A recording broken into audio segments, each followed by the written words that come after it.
수사가 지난 촛불 집회 당시 독자적으로 위수령 발동과 계엄령 시행 등을 계획한 문건이 나왔습니다. 초기에는 위수령을 발동하고 계엄령으로 확대해 기계화사단, 특전여단, 공수여단을 중요 시설에 투입하고 보도 검열로 언론을 통제, 시위 주동자의 SNS 폐쇄, 경찰과 국정원을 지휘해 주동자를 색출, 사법 처리한다는 작전으로 육군 승인만으로 실행하고 추후 별도 승인을 받는다는 겁니다. 이 모든 게 촛불 집회 초기가 아니라 헌재에서 탄핵 심리를 하던 작년 3월, 그러니까 탄핵 판결 직전에 작성된 겁니다. 전 국민의 80%가 탄핵을 외치고 1,000만이 넘는 시민들이 촛불을 들어 세계에 유례가 없는 평화적이고 합법적인 탄핵을 이루는 동안 이런 생각을 하는 사람들에 의해 군이 돌아가고 있었던 겁니다.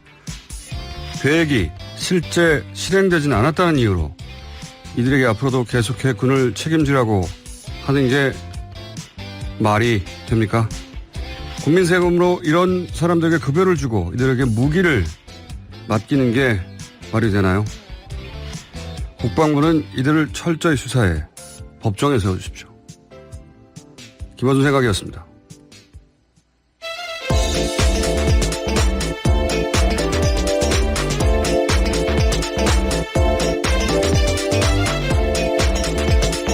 시사인의 김은지입니다. 네. 어제 나온 뉴스 중에 가장 핫한 건 이 뉴스인 것 같아요. 네, 알면 알수록 더 놀라운데요. 기무사가 그때 어떤 것까지 계획했는지가 더 있을 거라는 생각까지 듭니다. 그러니까 이게 이제 군대 갔다 온 이제 남성분들은 익숙한 용어인데 위수지역이라는 게 있어요. 군대 용어인데 어떤 특정 부대가 방어를 책임지는 지역, 이걸 위수지역이라고 하거든요. 근데 그러니까 위수령이라고 하면 특정 부대로 하여금 어떤 지역을 방어하도록 한다. 그런 지역, 명령을 내린다. 예, 이런 거예요. 그러니까 이게 역사를 보면 6.25 직전에 만들어진 거예요. 군사시설 보호할 목적으로. 근데 실제 발동된 거는 박정희 대통령 시절에 국회에서 의결하지 않고 자기 뜻대로 발동할 수 있게 대통령령으로 만들었어요. 그래서 총 3번을 박정희 대통령만 발동했습니다. 이거예요. 역사적으로. 전부 실제로는 군사시설 보호가 아니라 시위 진압하려고 발동했던 거예요. 그래서 내부 정치용으로 사용했다라는 건데요. 그래서 첫 번째 발동했을 때가 그 하늘협정 반대한 학생들 시위 진압하려고 고려대 군인들 투입한 게 첫 번째거든요. 마지막이 그 부마항쟁이고. 이게 위수령이라는 게 군을 시위 진압에 이용하는 철저히 정말 끔찍한 일입니다. 박정희 유신 체제의 잔재입니다, 이게. 그리고 박정희 사후 단 한 번도 발동이 안 된 사실상 죽은 법령인데 이걸 발동하려고 한 겁니다. 예. 그리고 거기 기계화 사단 투입 얘기 나오거든요. 이게 역시 이제 여성분들이 익숙하지 않은 용어인데 말하자면 시내 탱크 장갑차 들어오는 거예요. 예. 그렇게 하겠다는 거고. 그리고 이 문건을 보면 촛불 집회에 참여하는 사람들 종북으로 지칭하지 않습니까? 종북? 그러니까 간첩으로 보는 거죠, 간첩. 이런 계획을 세웠다는 자체가 유신 체제, 예. 그 사고방식을 그대로 가지고 있는 군인들이 당시 군의 정보기관을 장악하고 있었다. 이런 소리죠. 예. 네, 문건이 나왔기 때문에요. 이제까지 의혹으로 무성했던 것들이 다 증명이 되는 건데요. 계획을 세웠던 건 다 사실이었던 겁니다. 그런 발상, 그러니까 실행이 안 됐다는 가지고 면책이 안 된다고 봅니다. 이건 전혀. 예, 그렇죠. 사실 헌법재판소에서 다른 결정이 나왔다면요. 당장 시행될 수 있는 내용들이었습니다. 당시 되돌아보면 이제 추미애 대표가 당시 오늘 갑자기 계엄령 얘기를 하잖아요. 경고하겠다라면서 그런 예. 얘기를 했었는데요. 그때 당시 이제 청와대도 근거 없는 이야기라고 비난하고 종편 그때 종편 다시 한번 찾아보세요. 아니, 난리가 나요. 이게 말도 안 되는 소리라고. 근데 근거가 있는 이야기였던 겁니다, 이게. 내부적으로는 검토했다라는 건데요. 기무사가 이렇게 한 거는 당시 탄핵이 기각될 거라고 본 거죠. 네, 실제로 그렇습니다. 탄핵 기각을 염두에 두고요. 전망하고 그렇게 썼다라는 건데요. 그리고 실제로 이 문건은 당시 조현천 기무사령관이 한민구 국방장관에게 보고까지 했다라고 합니다. 그러니까 이게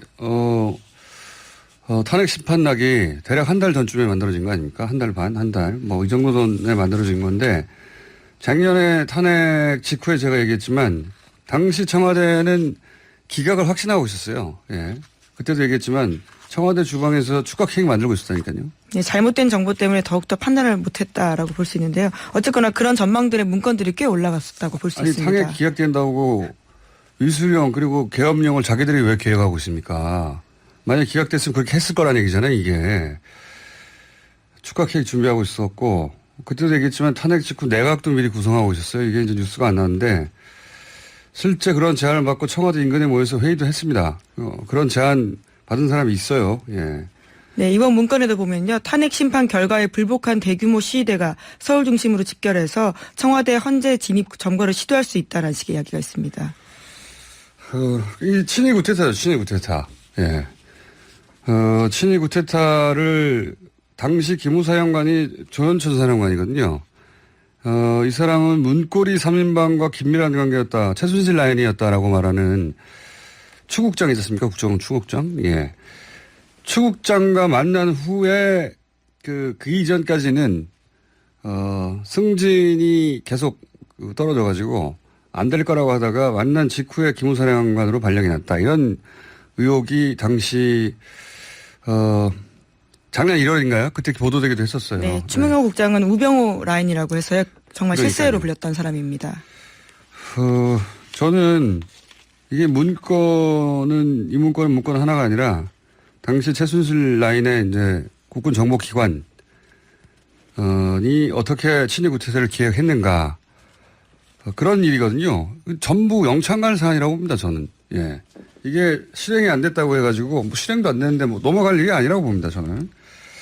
관련해서 이 문건을 네, 이철희 의원실에서 공개를 했는데요. 이 문건을 공개한 이철희 의원과 저희가 3부에서 인터뷰를 나눠볼 예정이고요.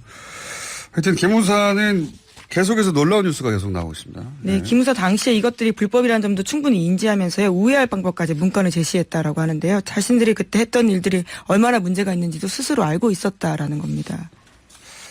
이게 만에 하나 당시 탄핵이 정말 기각됐다면 야 어떻게 됐을까요? 서울 시내 탱크 들어오고 뭐 난리가 났을 거라고 봅니다. 예, 계엄령하고 사람 몇은 죽었을 것 같습니다. 최소한. 그런 계획을 세웠다고 합니다. 군이 자기들이 뭔데 이런 계획을 세웁니까? 예, 저는 이거 작성한 사람과 이 회의 관련된 자들 다 차단해서 책임을 물어야 된다고 봅니다.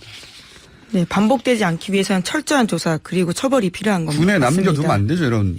이런 사고 방식을 가진 사람들 군에 있으면 안 되는 거죠. 자, 기무사 관련 뉴스가 또 있습니까? 네, 관련된 뉴스들을 계속 좀 전해드리면요. 기무사 참모장 소장이 2014년 세월호 참사 당시에 기무사 가동했던 세월호 관련 TF에서 활동했다고요. 오늘 아침 경향신문이 보도했습니다. 기무사 참모장은 기무사령관을 보좌하는 자리로 기무사 내 2인자라고 할 수 있는데요. 그러니까 이렇게 높은 사람조차도 세월호 TF에서 활동했다는 사실이 뒤늦게 드러난 겁니다. 구테타예요, 이건 구테타. 구테타를 기획했던 거 예전에 역정모의 한 거죠. 예. 그때는 3족을 말했습니다. 그랬대. 지금은 그럴 수는 없고요. 어쨌든 이 관련 여단을 철저히 찾아내야 된다고 네, 봅니다. 아직도 현직에 있다. 그리고 고위직이다라는 사실이 중요한 건데요. 철저하게 문제 제기해야 됩니다. 이런 사람들이 어떻게 국군의 정보기관을 책임지고 있습니까? 참. 기무사 관련해서 또 놀라운 뉴스가 있어요. 네, 어제 천정배 민주평화당 의원이 밝힌 내용인데요. 국군 기무사령부가 세월호 사고 직후에 선사인 청해진 해운 직원들과 통화한 정황이 확인됐다면서 철저한 진상규명을 촉구했습니다. 기무사 직원 2명과 청해진 해운 직원들이 세월호 참사 당일부터 통화한 내역들을 공개한 건데요. 수차례 연락했습니다. 이게 참 희한합니다. 이 세월호 사건은 정말 희한해요. 그 세월호와 국정원의 특수관계는 여러 정황이 그 사고 초기부터 나왔죠. 세월호의 업무용 노트가 세월호 침몰하고 한 2달 있다가 예, 컴퓨터가 발견된 건데요. 노트북이 건져졌었는데 거기에 아래 한글 파일로 제목에 국정원 지적사항이라는 문건이 나왔었어요. 그때. 네, 그랬죠. 여기 보면은 여객선을 어떤 색으로 칠하느냐 잿더리 위치 무슨 만기칠남 위치. 했다고 예. 볼 수 있는 건데요. 오락실에 있는 바닥 데코는 뭘로 한다. 이런 거를 왜 국정원이 감소를 합니까? 예. 그냥 사기업의 여객선인데. 그리고 더 말이 안 되는 거는 선원들 휴가 또는 작업 수당 이런 것도 보고가 된단 말이죠. 그러니까 인사회계는 누구한테 하나요? 실소유주한테 보고하는 거 아닙니까? 그래서 당시에 국정원이 세월호 실소유주 아니냐. 네, 그런 논란이 있었는데요. 이건 수사가 전혀 안 됐고요. 예. 그리고 뭐 세월호 선사 사람들이 국정원 직원 상대로 접대한 정황들도 계속 나오는데 이번에 기무사가 등장한 겁니다. 그 세월호 선사 사람들이 기무사 와 사고 당일부터 통화한 내용이 나온 거죠. 이게. 예, 당일날 통화한 내용뿐만이 아니라요. 법인카드 사용 내에도 기무사에다가 접대했다라고 된 표시가 있다라고 합니다. 여객선을 운항하는데 왜 군의 정보기관과 국정원 같은 곳과 연락을 하냐 이거예요. 특히 세월호 참사 당일날은 정말 바쁘고 정신없는 날이었거든요. 근데 그날 기무사와 통화했다라는 것들은요. 왜 그랬는지에 대해서는 적어도 밝힐 필요가 있다라는 겁니다. 통화 시간도 놀라워요. 통화 시간이 오전 10시 때거든요. 사고 직후예요. 사고 직후, 그러니까 여객선이 가라앉았는데, 예, 군의 정보기관이, 이 선사하고 통화를 하는 거죠. 통화 내용은 모르겠습니다만. 네, 통화도 하고 문자도 보냈고 수차례 연락을 했다라고 하는데요.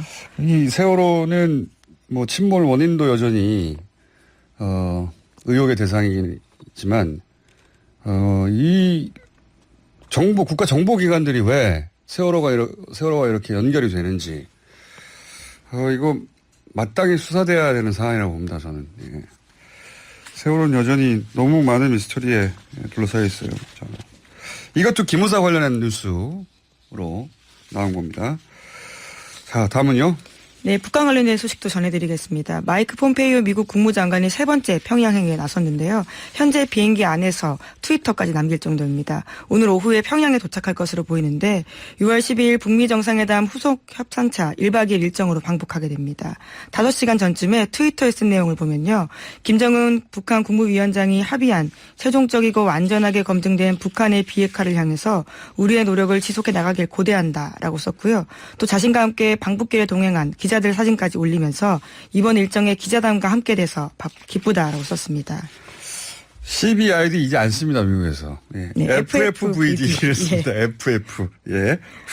파이널 풀리. 예. 네, 최종적이고 완전하게 검증된 북한의 비핵화라는 건데요. 새로운 용어가 등장했습니다. CBID라는 용어 자체가 탄생한 게 북한의 정권을 무너뜨리고 뭐 이런 취지에서 만들어진 용어거든요. 탄생 자체가. 그리고 이제 I라는 되돌릴 수 없다는 이건 이제 패전국에나 요구하는 거 아니냐. 그래서 북한이 예전부터 기겁을 하던 도저히 받아들일 수 없다고 하던 그 내용이라 용어를 바꿨어요. 미국에서. FFVD라고 바꿨고 그리고 정세현 장관이 싱가포르 회담 끝나고 나서 그 합의문 순서를 봐라. 순서가 성공적이다.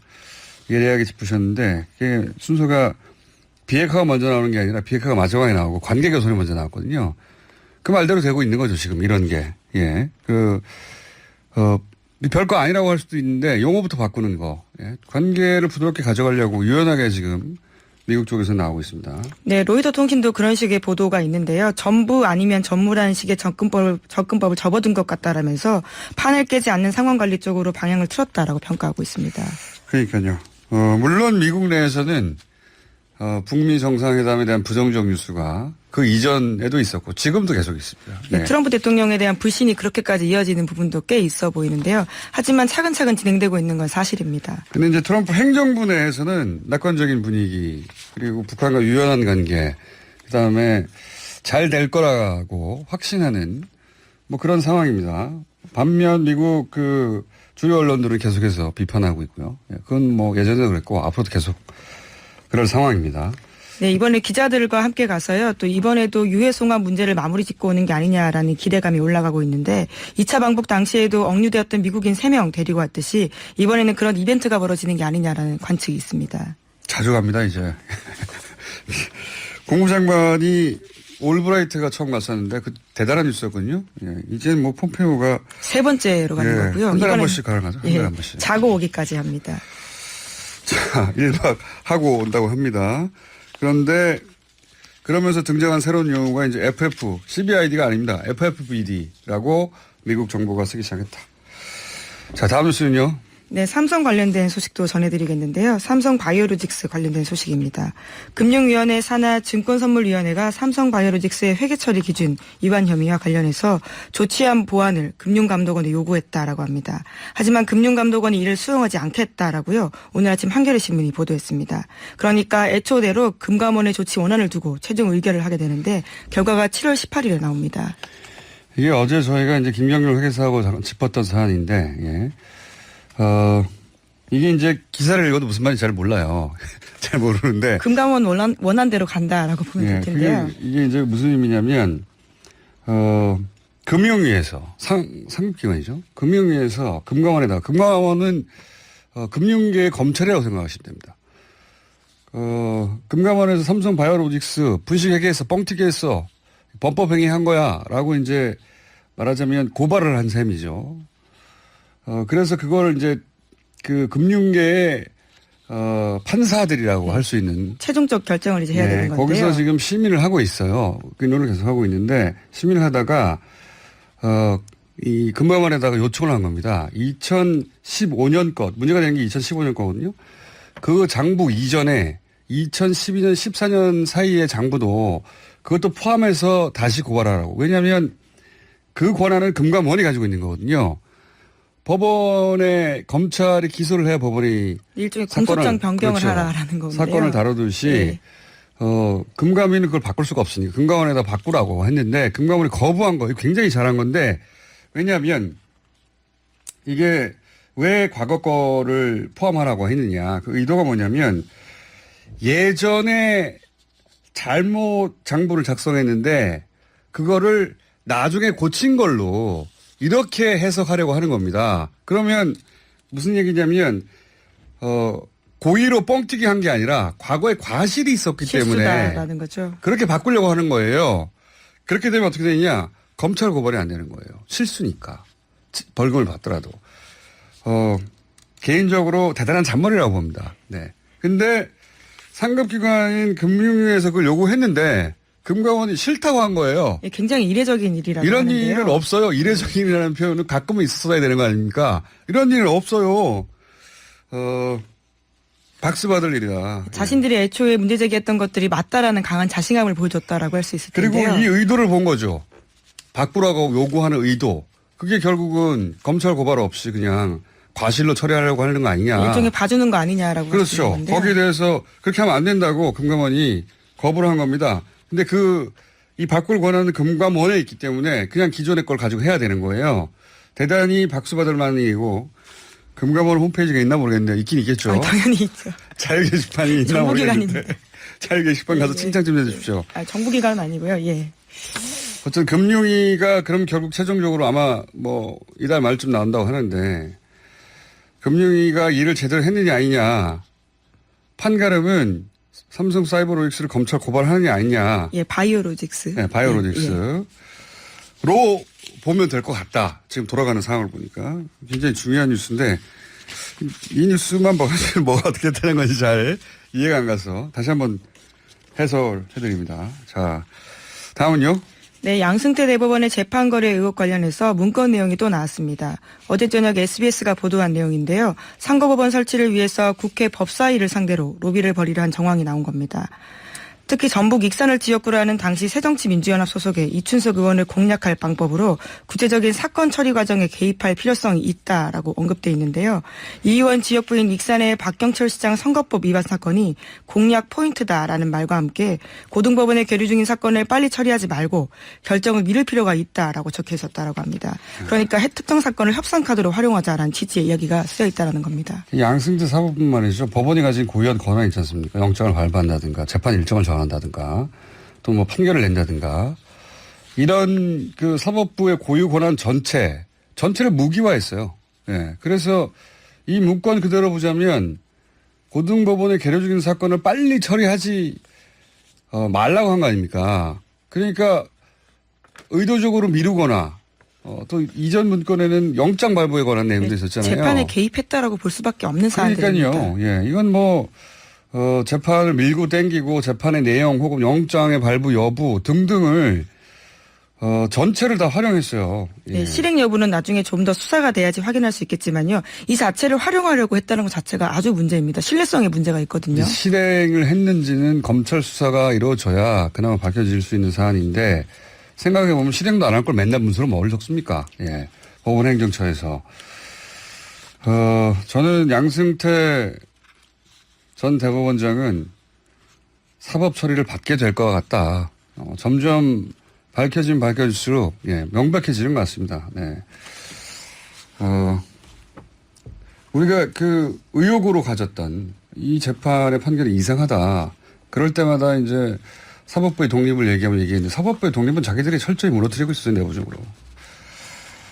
더 이상 이렇게 된 상황에서 재판을 어떻게 신뢰할 수 있을까에 대한 문제 제기들이 나올 수밖에 없는데요. 시민들의 입장에서는 건건이 다 이제 의심할 수밖에 없는 겁니다.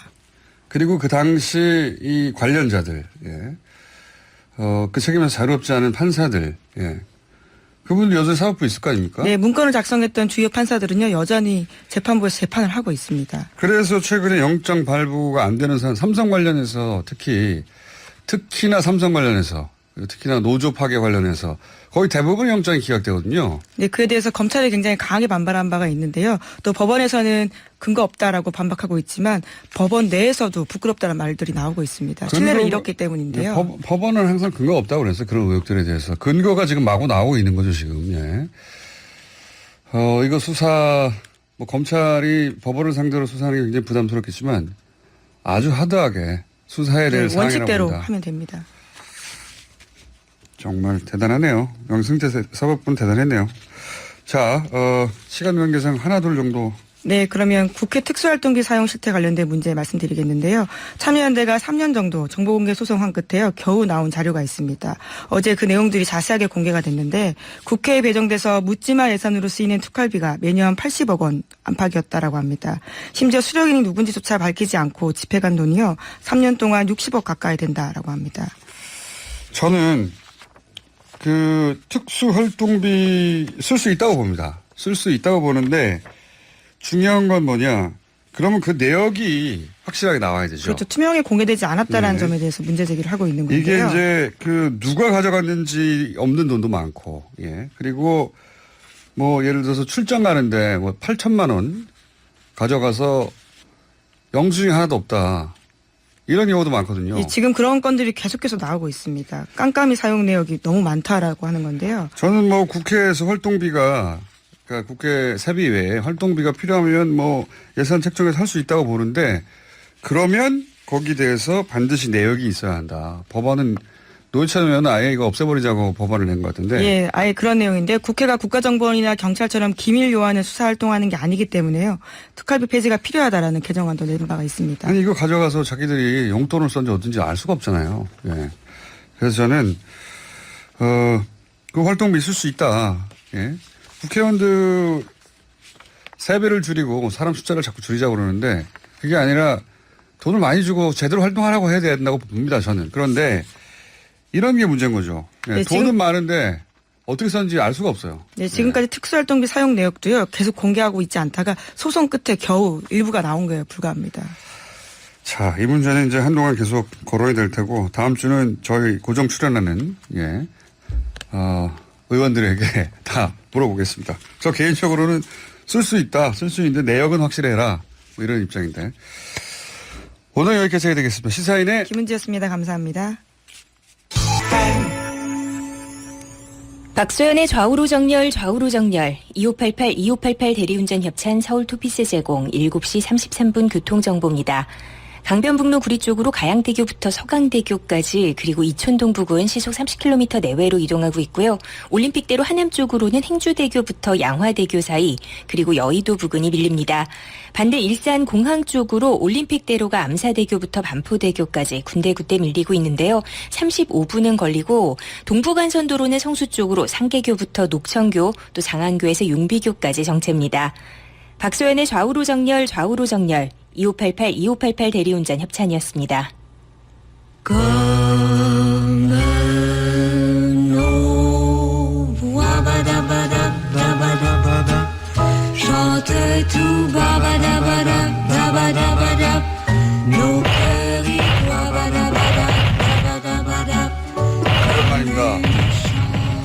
더불어민주당 우상호 의원, 자유한국당 나경원 의원 나오셨습니다. 안녕하십니까? 네, 안녕하세요. 안녕하세요.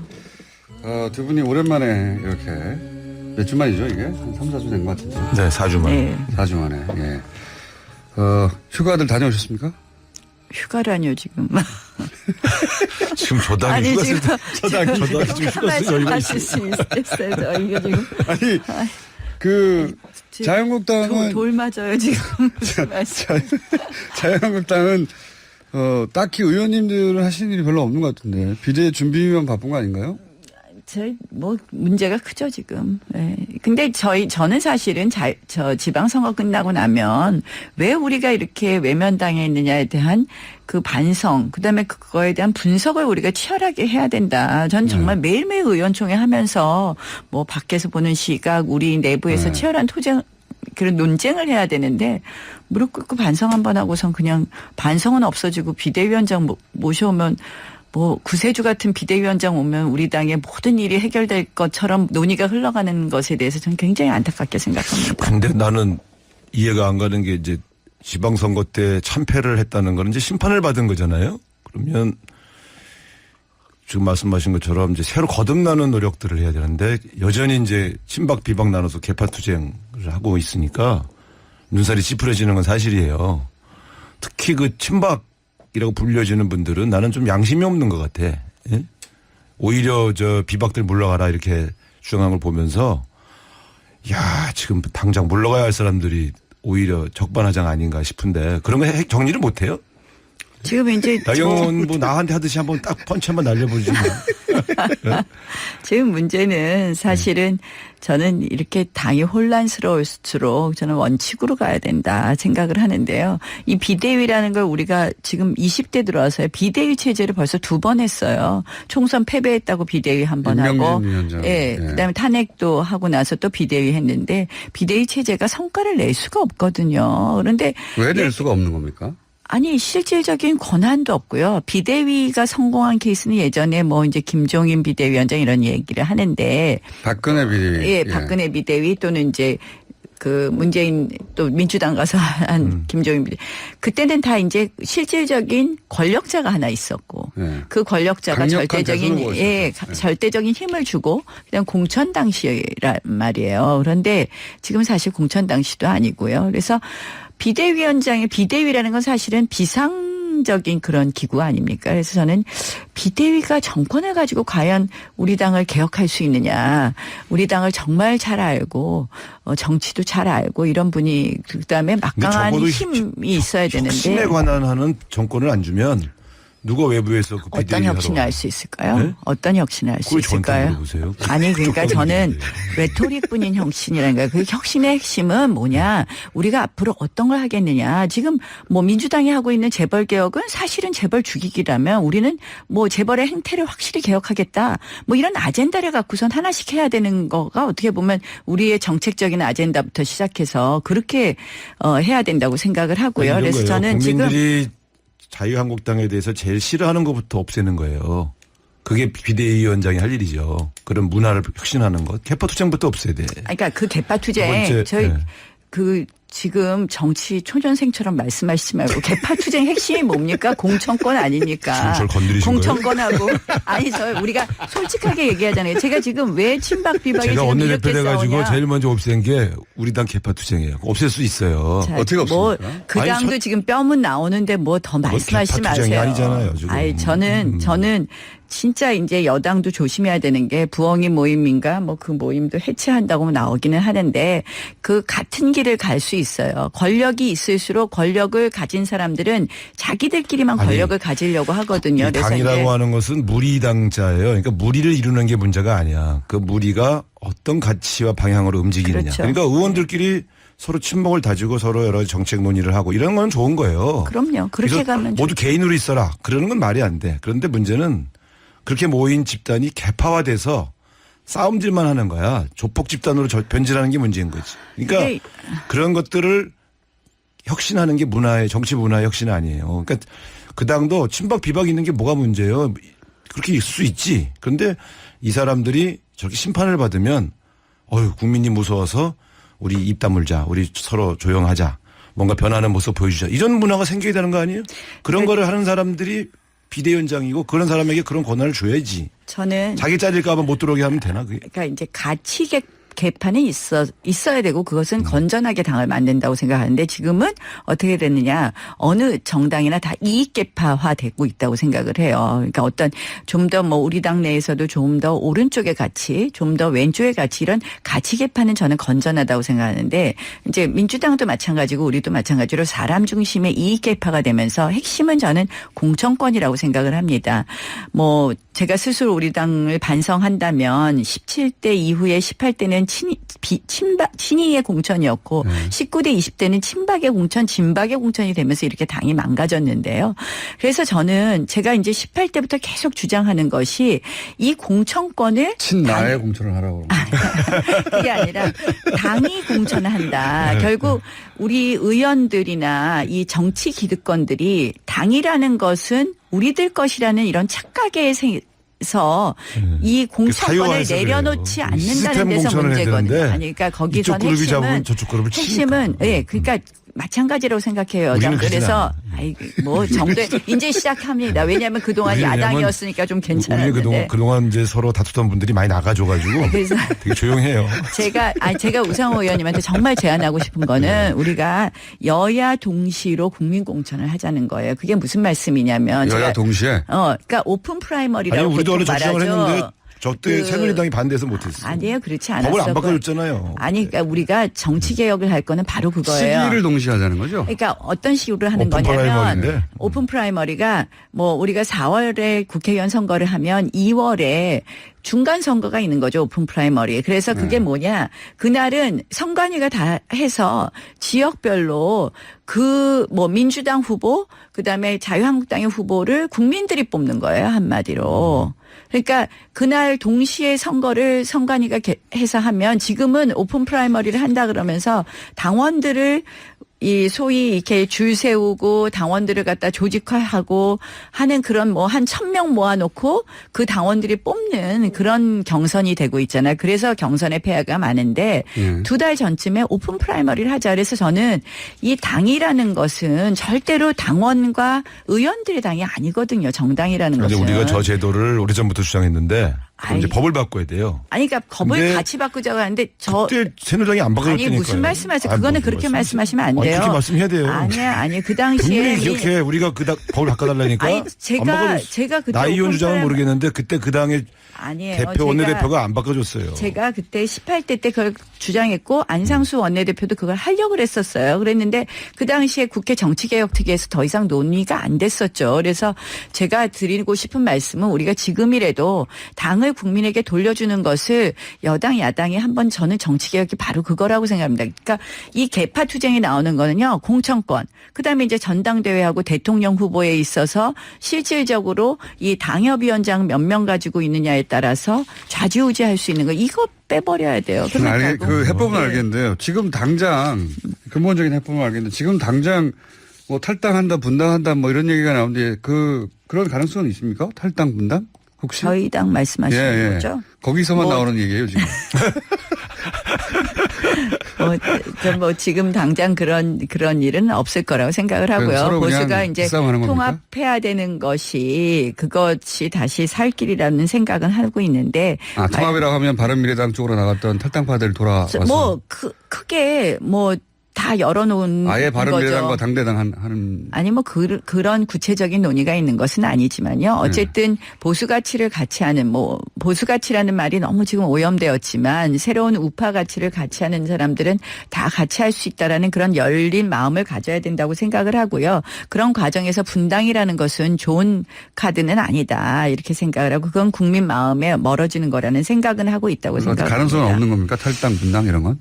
뭐 서로 나가라고 하잖아요. 자꾸 질문을 하셔도 해법이 없을 것 같아요. 저 내부의 분열과 갈등, 싸움을 계속 벌어지는 하는 다른 대안을 가지고 추진하는 게 굉장히 동력이 안 생기죠. 그러니까 제가 볼 때는 좀 답답한 상황이 아닌가 싶고. 조금 더. 바른미래당하고 통합한다고 그러는 순간 안철수 씨가 또 반발하잖아요. 저는 이제 그래서 하나씩 정리하는 게 맞다고 생각을 하고 우리 당에서 이제 지금 제가 자꾸 이제 비대위원장이 모든 걸 할 수 있다고 생각하는 건 착각이다. 그래서 저는 뭐 지금 당장 전당대회를 하는 것은 또 맞지 않지만 이 비대위원장이 와서 어느 정도 관리형 비대위원장보다는 좀 낫지만 그렇다고 해서 비대위원장에게 우리가 컨센서스 없이 모든 것을 다 준다는 것은 사실상 하기도 어려운 거고 해서 이제는 선출된 권력을 적당한 시점에 만들어야 되지 않느냐 그런 생각을 하고 조기 있습니다. 전당대회론입니다. 저 주장. 아니 조기 전당대회하고는 또 다릅니다. 조기 전당대회는 이제 당원 단계에 따라서 2달 안에 하자는 거고요. 저는 어느 정도 정리되는 거 또 일종의 지금 계파 싸움이 심하게 된 것은 결국 전당대회 룰하고도 관련된다고 생각을 해요. 그러니까 왜냐하면 지금 전당대회 룰은 당협위원장을 줄 세워서 하는 선거가 가능한 전당대회 룰이거든요. 근데 그래서 저도 그런 정당 부분을 생활 해보면요. 조금 저렇게 고쳐주는 의원들끼리 것이. 이해관계 때문에 투닥투닥 싸울 때 사실은 전 당원과 국민들에게 물어보는 방식으로 정리하는 게 제일 맞아요.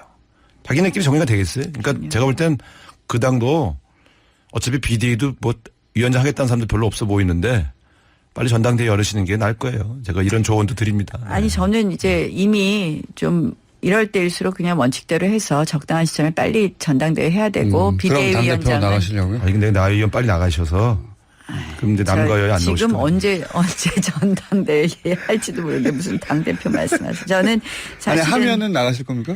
자꾸 그것만 자꾸 물어보세요. 궁금하잖아요. 지금 나오셨으니까. 당을 반성하고 당을 바꿔야 되는 게 먼저인데 반성을 지금. 하시는 것 같아요 보니까. 다른 이야기 하시죠.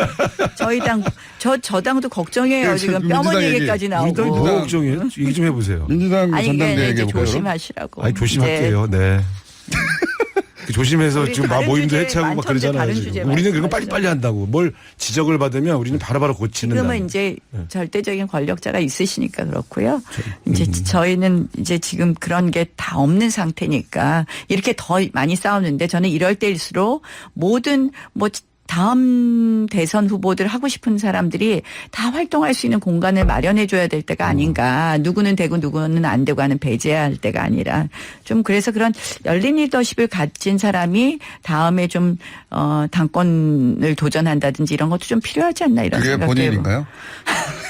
제가 얘기를 할 수가 없어요. 얘기를. 아니 근데 내가 하고 싶은 질문을 지금 김호준 제가 씨가 하고 있어. 얘기를 할 수가 없어요. 저는요. 왜 지금 눈동자에 써 있어요. 지금 딱 나경원이 책임자다 이렇게 딱. 그게 아니라 이 지금 뭐 우리 당내에서는요. 전부 다 너 나가라 하고 지금 그러고 있기 때문에. 거기 너가 나경원 의원인가요? 아니 뭐 이런저런 얘기들이 많이 있으니까. 누가 또 준비해요? 진짜 궁금하긴 하네. 그러니까요. 하시는 분들이 좀 있죠. 있어요? 근데 지금 이제 급한을 그 중에 의원님도 들어갑니까? 저는 뭐 저희 워낙 개파가 없어서 좀 약간 좀 생각을 좀 생각은 하고 계시는군요. 예. 이제 이렇게 정리를 아유, 하시는군요. 뭐 많이 생각은 하고 네. 있는 것으로 참. 민주당 전당대회는 지금 그 많은 분들이 나오는 것 같은데요. 민주당 전당대회 얘기도 공격해 보세요 한번. 우리도 민주당 지금 전당대회. 저기 전당대회 당 대표와 최고위원으로 출마 거론되는 분이 지금 우리 국회의원 중에 10%는 되죠. 10%. 근데 민주당 전당대회는 저는 제가 왜 걱정하냐면 네. 이 제가 아까도 당이라는 거는 그 당원과 의원 것이 아니라 그 당의 가치를 사랑하는 국민들의 것이에요. 그게 대의민주주의에서 나오는 정당 개념인데 예. 민주당이 이번에 당대표 전당대회 앞두고 권리당원의 이 뭐죠? 권리당원의 이 결정력을 더 높였죠. 지금 70%에서 80%로 올렸나 10% 올렸더라고요. 민주당이. 그렇죠. 왜냐하면 이제 우리가 당원 중심의 정당. 그러니까 그건 굉장히 그래서 오만할 수 있다는 거예요. 이거는 당원에게 권리를 주는데. 아니요. 당원에게 권리를 주죠. 그러나 이 정당이라는 것은요. 당원만의 정당이 아니에요. 비록 당원이 아니지만 민주당을 사랑하는 국민들의 일반 지지자들. 것인데 이 국민들의 몫을 줄이고 권리당원 몫을 늘린다는 것은 근데 그렇게 사실상 그렇게 좀 더 아니요. 그러니까 줄을 세울 수 있는 투표가 된다는 그 것이고요. 수가 없어요. 권리당원 숫자가 너무 많아. 아니 그것도 그러니까 잘 알고 있는데 권리당원이 민주당은 100만 우리 명 되죠. 우리보다 100만 명 훨씬 가까운데 이렇게 되면요. 실제로 여기를 조직적으로 움직일 수 있는 사람은 없고 우리가 여론조사를 해보면은 권리당원 여론조사와 일반 국민 여론조사가 거의 유사해요. 100만 명 이제 정도는 그런 모집단이기 그러니까 이제 때문에 투표율 문제가 있겠죠. 투표율. 물론 요즘 우리 민주당의 투표율이 50% 당원 넘어요. 투표율은 매우 굉장히 높아요. 높고 그런 면에서는 저는 우리 당보다는 훨씬 그런 면에서 바람직하다고 아니 생각하는데요. 제가 왜 떨어지겠어요. 서울시장에서. 당원이 숫자가 너무 많아. 그리고 이분들을 어떻게 할 수가 없어. 그러니까 근데 이제 정말 인지도 여론조사대로 다 오더라고. 그래서 그러니까 걱정해 주시면 알겠는데 우리는 이렇게 태극기 부대가 중심이 된 당원이 아니니까 아니, 저희 그쪽 그 당원 구조도 좀 너무 바꿔야 돼요. 너무 그렇게 비판하시지 말고요. 또 뭐 제가 그분들을 옹호하는 건 아니, 너무 아니지만 너무 다 걱정해 주셔서 제가 다- 또 보답을 다, 드리려고. 그러니까 저는 당이라는 거의 개념에 대해서 우리 정치권에서 그런 생각을 가지고 접근하는 게 맞다라는 말씀을 드리는 거예요. 물론 근데 지금 민주당은 말씀한 것 중에 권리당원도 중요한 말씀은 당원 구성을 좀 다양화하고 참여를 폭넓게 해서 예. 당심과 민심이 분리되지 않도록 하는 것. 이게 맞아요. 사실 굉장히 중요해요. 예, 그러니까 그거 중요해요. 그런 측면에서 우리는 그 과도기를 좀 가고 있거든요. 근데 이제 우리도 이번 전당대회를 통해서 한 번 더 평가를 해볼 생각인데 과연 이제 일부 일각에서는 권리당원이 전부 친문 당원이 많지 않냐 이렇게 얘기하시는데 해보니까 꼭 그렇지는 않아요. 그래서 그 어떤 개파와 개파에 종속된 권리당원 이런 구조는 깨졌어요. 저희 당도.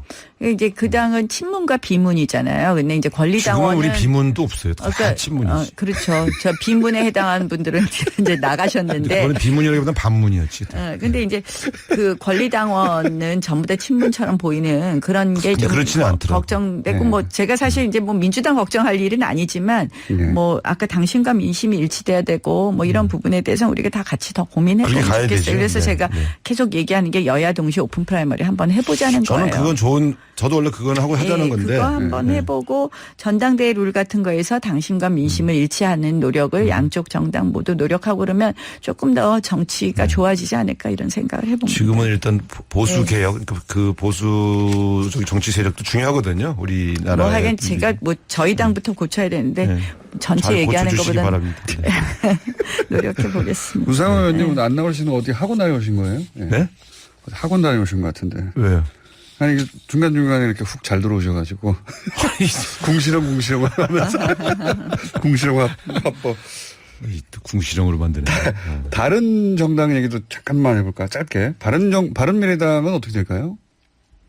뭐 다른 정당 이야기는 잘 모르겠습니다. 근데 지금 이제 바른미래당도 사실 선거에서 좋은 성과를 낸 건 아니잖아요. 네. 근데 매우 나쁜 성적. 근데 오히려 지금 자유한국당은 어쨌든 싸움의 형식으로 나타나서 문제지만 뭔가 거듭나려는 노력의 과정이잖아요. 바른미래당은 아예 이런 논의조차 없는 게 난 더 문제라고 보는 거죠. 저는 바른미래당은 내부적으로는 사실상 이 갈라쓰는 수순으로 가는 거 아닌가 이런 생각을 해요. 아, 그래요? 누구와 그러니까 누구는 게 이질적인 것 같아요. 바른미래당이 화합하기 어렵다. 예, 화합이 좀 어려운 부분이 있는 것 같고 그래서 조금 저희가 한번 지켜보죠. 사실은 굉장히 가치 부분도 이질적인 부분이 있고 그래서 뭐 선거 과정에서 드러난 여러 가지 갈등을 보면 계속 갈 수 있나 이런 걱정이 그러니까 좀 되고요. 정치에서는 이종 교배는 반드시 실패하게 돼 있어요. 지금 이제 근데 그럼에도 불구하고 지금 국회는 그렇게 되어 있는 상태. 사실 이제 평화당과 정의당이 합친 평화정의의 모임인가요? 거기도 마찬가지고 그런 상황이기 때문에 상당히 국회 운영이 쉽지는 않은 그런 과정이라고 생각합니다. 알겠습니다. 특활비 문제는 어떻게 보십니까? 특활비를 다 없애버리자고 하는 주장도 있고, 예. 특활비 그동안 문제가 지금 원내대표여서 특활비를 좀 만져본 우상호 의원 그리고 상임위원장도 해보셨으니까 네, 나경원 의원도 그렇습니다. 조금 많이 보셨지 않습니까? 특활비를. 뭐 상임위원장 액수는 원내대표가 훨씬 크죠. 비교할 수가 없죠. 지금 특활비가 되게 국회의장, 원내대표, 상임위원장 네. 이렇게 구성이 돼 있는데 실제로는 이제 홍준표 대표처럼 생활비를 썼다 이렇게 고백하신 분 때문에 이게 문제가 된 건데 대체로는 생활비를 안 써요. 그러니까 다 이 국회 운영과 당 운영 과정에서 쓰는데. 근데 영수증 처리. 저는 예, 특활비 그 특활비를 사실은 좀 투명하게 네. 바꿀 때가 되긴 됐죠. 왜냐하면 저런 불필요한 오해를 받지 않도록 현재 그 특활비 받은 것 중에 당연히 나가는 파트들이 있어요. 근데 왜 아예 없애자고 하는 저 주장도 있고 법안도 발의됐는데 아예 없애는 건 왜 안 되는지 좀 설명해 주세요. 전 특활비 사실상 폐지해야 된다고 사실상 생각합니다. 폐지? 네, 저는 왜냐하면 뭐 사실은 이제 상임위원장 원내대표 불출마 선언이구만.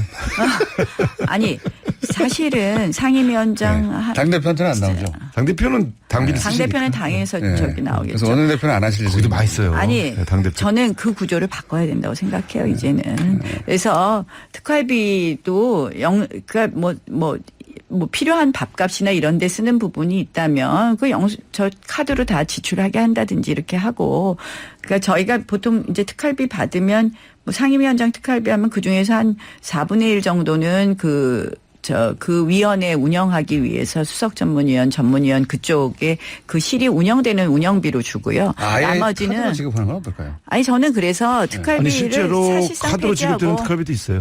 사실상 폐지하고 저는 뭐 꼭 필요한 부분은 우리가 투명하게 해서 뭐 예산에 넣을 거는 넣고 이렇게 하는 게 맞지 이렇게 영수증 처리 없이 사실은 현금으로 이렇게 받는 거는 이제는 바꿔야 근데 제가 된다고 예를 들면 이런 생각합니다. 거거든요. 의원 워크숍을 하잖아요. 예. 국회의원 워크숍 1박 2일로 하면 한 3,500만 원 정도 들어요. 예. 그게 다 특활비로 쓰는 거예요. 가서. 그러니까 이제 그 워크숍 같은 경우는 예를 들어 이런 게 다 미리 예산에 반영하기가 쉽지가 않은 게 좀 언제 그런 행사가 있을지 모르니까. 그러다 보니까 그런 것들을 신청해서 쓰게. 그러니까 신청해서 쓰고 영수증 처리 다 하고 지금 이렇게 쓰고 하는 게 있는 맞는 것 같아요. 저 원내대표 해보니까 원내대표가 사용하는 특활비의 한 3분의 2는 사실은 다 공개해도 크게 문제가 없고 나머지 3분의 1이 이제 언론인들과의 간담회 비용이나 활동비 지원금이요. 아니 의원들도 이제 뭐 그러니까 해도 사실은 이제 우정검사 때 나오는 원내대표나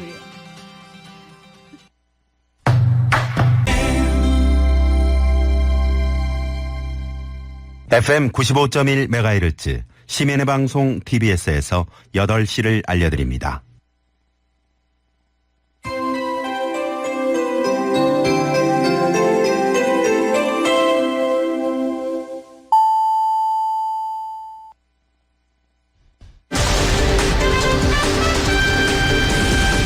TBS 8시 종합뉴스. 비핵화 후속 협상을 위해 방북길에 오른 폼페이오 미 국무장관이 오늘 평양에 도착합니다. 수백억 원대 탈세 혐의를 받는 조양호 한진그룹 회장의 구속영장이 기각됐습니다. 정부가 기내식 공급 차질에 대한 아시아나 항공의 배상이 적절하지 않을 경우 행정처분에 나서기로 했습니다. 미국이 오늘 오후부터 중국산 제품에 폭탄 관세를 부과합니다. 중국도 맞대응을 예고해 미중 무역전쟁이 초일기에 들어갔습니다. 이상 이 시간 주요 뉴스입니다. 6.12 북미 정상회담 후속 협상을 위해 방북길에 오른 마이크 폼페이오 미국 국무장관이 오늘 평양에 도착합니다. 북미 간 논의에 진전이 있을지 주목됩니다. 김종민 기자입니다. 폼페이오 장관은 1박 2일간 김정은 국무위원장을 포함한 북한 인사들과 만나 6.12 정상회담에서 합의한 비핵화의 구체적인 방안을 논의합니다. 다만 비핵화의 시한을 정한 이른바 시간표는 논의되지 않을 전망입니다. 미 국무부 헤더노트 대변인입니다. 비핵화 시간표를 내놓는 분들이 있긴 하지만 국무부는 시간표를 제시하지 않을 겁니다. 폼페이오 장관이 그동안 거듭해서 말해왔기 때문에 북한은 그가 무엇을 원하는지 잘 알고 있습니다. 미국 정부의 이런 태도는 일부 외신 보도대로 북한을 압박하는 것보다 단계적인 협상이 더 승산이 있다는 우리 정부의 조언을 받아들인 때문으로 풀이됩니다. 외교부 노규덕 대변인의 말입니다. 한미 양측은 한반도의 완전한 비핵화라는 목표와 관련해서 건설적인 방안에 대해 폭넓게 의견 교환을 하고 있습니다. 폼페이오 장관은 대신 핵시설 신고와 사찰, 검증 등 비핵화 전 과정에 대한 북한의 성의 있는 답변을 이끌어내는 데 주력할 전망입니다. 특히 북한의 진정성을 확인하기 위해 핵무기 등 대량살상 파괴무기와 탄도미사일 현황, 관련 시설 목록 등을 요구할 것으로 보입니다. 반면 북한은 제재 해제는 물론 관계 개선 방안에 대한 구체적인 조치를 요구할 것으로 보여 북미 간 접점을 찾을지 주목됩니다. TBS 뉴스 김종민입니다. 통일농구대회에 참가하고 있는 남북 당국자들이 어젯밤 평양 고려호텔에서 체육 실무회담을 개최했습니다. 밤 11시 50분에 시작된 회담에서 남북 당국자들은 이달 대전에서 열리는 코리아 오픈 탁구 대회와 다음 달 창원 세계사격선수권 대회에 북한 선수가 참가하는 문제, 8월 아시안게임 공동 입장과 한반도기 사용 문제 등을 논의했습니다.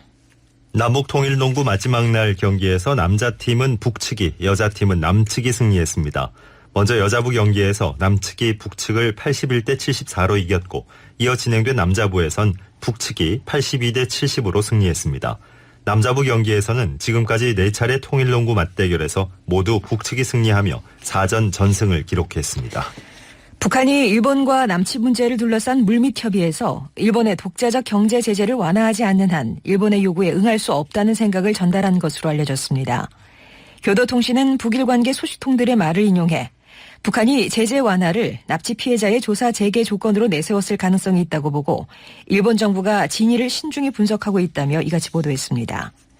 북한은 납치 문제는 이미 해결된 사안이라는 입장을 바꾸지 않고 있지만 비핵화와 관련한 북미 협의가 진전되면 일본과의 본격적 협상이 필요하다고 판단해 일본의 태도를 탐색하는 것으로 보인다고 통신은 분석했습니다. 수백억 원대 상속세 탈루 등 비리 의혹을 받는 조양호 한진그룹 회장의 구속영장이 기각됐습니다. 서울 남부지방법원은 피의 사실들에 관해 다툼의 여지가 있고 이와 관련된 피의자의 방어권을 보장할 필요가 있어 현 단계에서 구속해야 할 사유와 상당성을 인정하기 어렵다며 검찰의 구속영장 청구를 기각했습니다. 이로써 조 회장의 둘째 딸 조현민 전 대한항공 전무의 이른바 물벼락 갑질 이후 조 전 전무와 조 회장 아내 이명희 씨에 이어 조 회장까지 한진 총수 일가에 대한 구속영장은 잇따라 기각됐습니다. 아시아나 항공 직원들이 기내식 대란 사태와 관련해 오늘 저녁 6시 서울 세종문화회관 앞에서 노밀 사태 책임 경영진 규탄 촛불문화제를 개최합니다. 직원들은 예견된 기내식 대란을 승객과 직원에게 미루는 경영진을 규탄하고 기내식 정상화를 촉구할 계획입니다. 또 기내식 납품 문제로 압박을 받다가 스스로 목숨을 끊은 기내식 납품업체 대표에 대한 추모도 진행 중입니다. 국토교통부는 기내식 공급에 차질을 빚은 아시아나 항공의 배상이 적절하지 않을 경우 행정 처분에 나서기로 했습니다. 국토부는 기내식 공급 지연 사태가 안정화된 뒤 승객 배상 계획을 조사해 부적절한 경우 사업 개선 명령 등 행정 처분을 할 계획입니다. 국토부는 기내식 공급 차질은 개선되고 있다며 이번 주말쯤에는 정상화될 전망이라고 밝혔습니다. 성폭력 의혹으로 재판에 넘겨진 안희정 전 충남지사의 두 번째 공판기일이 진행됩니다. 서울 서부지방법원은 오늘 오전 강제추행, 업무상 위력에 의한 간음 등 혐의로 기소된 안 전 지사의 두 번째 공판기일을 엽니다. 오늘 재판엔 고소인인 김지은 씨가 피해자 증인신문을 위해 처음으로 재판 절차에 참여합니다. 재판부는 김 씨의 사생활 보호를 위해 이번 공판을 비공개했습니다. 미국이 오늘 오후부터 중국산 제품에 폭탄 관세를 부과할 예정인 가운데 중국도 맞대응을 예고해 미중 무역 전쟁이 초읽기에 들어갔습니다. 미국 무역대표부는 동부 표준시로 6일 0시 1분, 우리 시각으로 오늘 오후 1시 1분을 기해 340억 달러 규모의 중국산 제품 818개 품목에 25%의 고율 관세를 부과합니다. 중국은 미국의 관세 부과 조치가 발효되는 즉시 보복 관세를 물리겠다고 경고했습니다. 중국이 예고대로 같은 규모의 미국산 제품에 25% 보복 관세를 부과한다면 미중 무역 전쟁의 막이 오르게 됩니다. 미국에서 시작된 철강 분야 통상 압박이 유럽연합 EU로 확산하면서 국내 철강업계가 바짝 긴장하고 있습니다.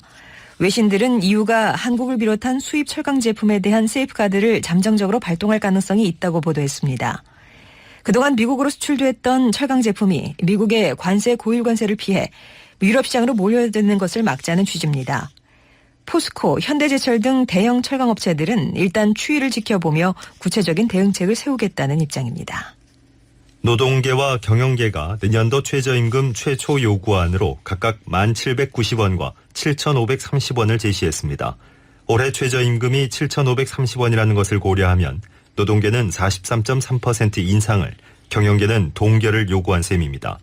노사 양측은 최초 요구안을 토대로 내년도 최저임금의 수준을 결정하기 위한 본격적인 논의를 할 예정입니다. 내년도 최저임금 결정 시한은 오는 14일까지입니다. 문재인 대통령은 정부의 신혼부부 청년 맞춤형 주거지원 대책이 차질 없이 시행되면 오는 2022년엔 주거지원이 필요한 모든 신혼부부가 지원을 받게 된다고 강조했습니다. 문 대통령은 어제 저녁 서울 오류동 행복주택단지에서 열린 신혼부부 청년 주거대책 발표 행사에서 그동안 내 집 마련을 위해 개인과 가족이 너무 큰 짐을 져왔다. 이제 국가가 나눠지겠다며 이같이 밝혔습니다. 그러면서 이번 대책에 투입되는 재정 규모는 지난 정부에 비해 3배에 달한다며 심각한 저출산 문제의 해결을 위해 국민께서 동의해 주시리라 믿는다고 말했습니다. 그동안 출산휴가 급여 지급 대상에서 제외됐던 자영업자와 학습지 교사 등 고용보험 미가입자도 급여 혜택을 받을 수 있게 됩니다. 대통령 직속 저출산 고령사회위원회는 이 같은 내용의 저출산 대책 핵심 과제를 발표했습니다. 정부는 우선 고용보험에 가입하지 않아 출산휴가 급여를 받지 못했던 보험설계사와 학습지 교사 등 특수고용직과 자영업자, 단시간 근로자 등에 대해 월 50만 원, 총 150만 원의 출산 지원금을 주기로 했습니다. 오늘 전국에 대체로 구름이 많이 끼겠습니다. 낮 최고 기온은 서울 28도, 인천 27도 등으로 예상됩니다. 서울의 현재 기온은 23도, 습도는 60%입니다. 8시 종합뉴스를 마칩니다. 뉴스 편집 김종민, 기술 오동균, 아나운서 황원찬, 송정이었습니다.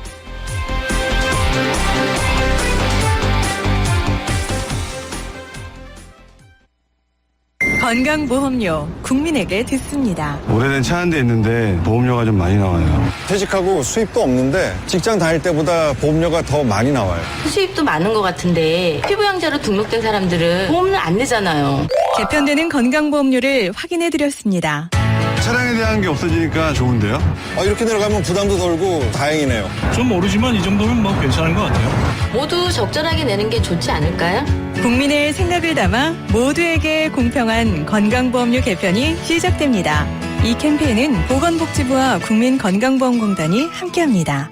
국민건강보험. 아휴, 중국 바이어가 FTA로 수출해달라고 하는데 우리 회사는 경험도 없고. 사장님, 한국무역협회 차이나 데스크가 있잖아요. 차이나 데스크? 국번 없이 1380으로 전화만 하면 중국 수출에 대한 모든 것을 원스톱으로 무료로 다 해결해준대요. 중국 수출 어렵지 않습니다. 한중 FTA는 물론 중국 인증, 지식재산권, 수출 절차 등 차이나 데스크에서 차이나게 해결해드립니다. 국번 없이 1380 차이나는 차이나 데스크. 이야, 차이나 데스크 정말 차이나네. 이 캠페인은 산업통상자원부와 한국무역협회가 함께합니다. 콜레스테롤 관리의 시작 레이델 폴리코사놀텐 협찬, 서울투피스 제공 1분 교통정보입니다. 경부고속도로 부산 쪽으로 한남에서 서초까지 정체고요. 금토분기점 부근의 사고는 방금 정리가 됐지만 그 여파가 남아있기 때문에 양재나들목부터 금토분기점까지 5km 정도 정체입니다. 반대 서울 쪽으로는 북천안 그리고 수원 부근이 밀리는 데다가 달래내부터 반포 사이 8km 정도 정체고요. 분당수서로가 청담대교 쪽으로 장지나들목부터 탄천 1교까지 시속 20-30km 정도입니다. 경인고속도로 인천 방면으로 신월 부근 1차로에서는 사고가 있었습니다. 지금 사고 처리 작업하고 있고요. 국회대로 인천 쪽으로는 상황 괜찮습니다. 반대 여의도 방면으로는 신월에서 목동교까지 정체고요. 올림픽대로가 하남 쪽으로 행주대교부터 성산대교, 또 노량진 수산시장 부근부터 영동대교까지 시속 30km 정도입니다. 콜레스테롤 관리의 시작 레이델 폴리코사놀텐 협찬이었습니다. 이어서 김어준의 뉴스공장 3부가 방송됩니다. TBS FM.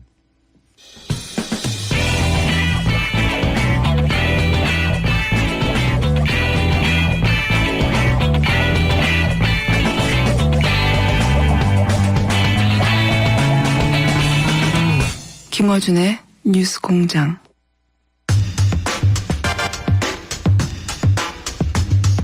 기무사가 위수령, 계엄령을 계획했다. 네, 저희가 브리핑 때 전해드렸는데 이 문건을 공개하신 분입니다. 이철혜 의원 나오셨습니다. 안녕하십니까? 안녕하십니까? 저는 뭐 일부만 봤는데 언론에 공개된 전체 다 보셨을 거 아니에요? 네. 그죠? 전체 다 보면 그래서 결국 어떻게 한다는 겁니까? 요약하면. 간단히 얘기하면 이렇습니다. 2016년이죠? 3월 10일 날 네. 헌재 탄핵 판결이 나오잖아요. 네. 그날을 기점으로 만약에 탄핵이 기각이 된다 그러면 네. 위수령을 발동하고 네. 위수령을 발동해서 안 되면 또 논란이 생기면 일반 계엄으로 가고 계엄령. 네. 일반 계엄 갔다가 다시 비상계엄으로 간다라는 겁니다. 일반 계엄과 비상계엄의 차이는 뭡니까? 비상계엄을 하게 되면 사법, 행정 다 통제하는 겁니다. 군정입니다. 군정입니다. 군정. 군정이죠. 네, 네. 군정이 되는 겁니다. 언론사도 다 통제하고 네. 행정부처도 다 장악을 하게 되는 겁니다. 방송국도 장악한 플랜이 있다는데 보니까. 그러니까 사실상 3권이 군으로 들어가는 거죠. 그래서 군정이라고 하는 거죠. 그거 박정희 5.16 아닙니까? 5.16 그랬고요. 12.12 전두환 때 비상계엄 그렇죠. 광주를 빌미로 예. 그렇게 해서 권력을 잡았죠. 그걸 구체적으로 계획을 짰다는 거잖아요. 그렇죠. 야, 참네. 그리고 저 보도된 바에 따르면은 거기 뭐 기계화 사단, 탱크 탱크 들어온다는 얘기고. 네. 그렇죠. 탱크 서울 시내에 들어온다는 얘기고. 그다음에 시위한 사람들 잡아간다고, 사법 처리한다고. 네. 내용에 보면 이런 게 있습니다. 계엄 협조관이라고 있는가 봐요. 계엄 협조관. 네. 네. 계엄 협조관은 중대령급 요원으로 편성하여 네. 24개 정부 부처에 파견하고. 네. 정부 부처. 네. 그러니까 모든 정부 부처를 그렇죠. 다 장악한다는 네. 얘기네요. 정부 연락관을 소집, 정부 부처 지휘 감독한다. 국방부뿐만이 아니라. 그렇죠.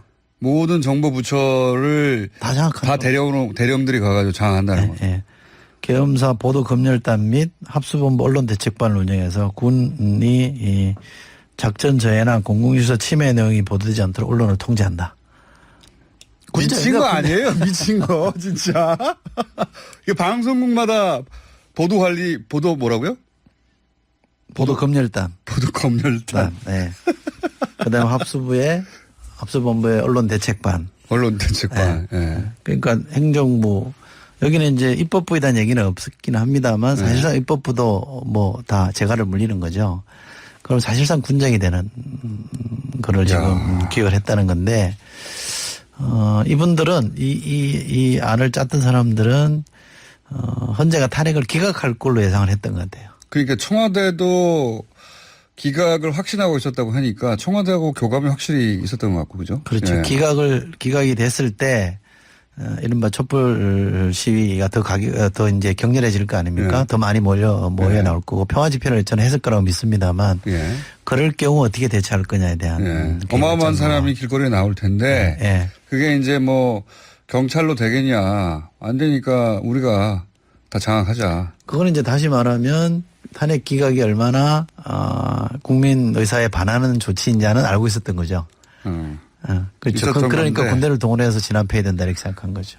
그리고 이 촛불 집회하는 사람들은 이제 종북이라고 표현했더라고요. 그렇죠. 네. 그 간첩인 거죠. 말하자면. 그러니까 촛불 집회에 나오신 분들이 왜 나왔는지에 대한 이해는 전혀 없고요. 그러니까 국정농단이나 이런 것 때문에 나왔다는 이해는 전혀 없고 촛불 집회는 좌파 내지는 종북이라고 태극기 부대에 의한 또 뭐 집회 이 두 개를 쌍으로 공동으로 놓고 이것 때문에 혼란이 오고 이 기회를 틈타서 북한이 뭘 할지도 모른다 이런 논리 아주 익숙한 논리를 전개해서 군이 나서야 된다라고 하는 겁니다. 그 계획이 꼼꼼하게 문서로 작성이 된 거죠. 네. 네. 무려 8페이지입니다. 실행 계획도 있고 그다음에 뭐 보도된 바에 따르면은 시위대가 청와대를 시도할 테니까. 네. 미친 것 같아요. 진짜로. 근데 이걸 멀쩡한 기무사의 기무사령관과 아마 고위 관계자들이 모두 작성을 한 다음에 그거를 당시 한민관 국방장관한테 보고했다는 거 아닙니까? 네.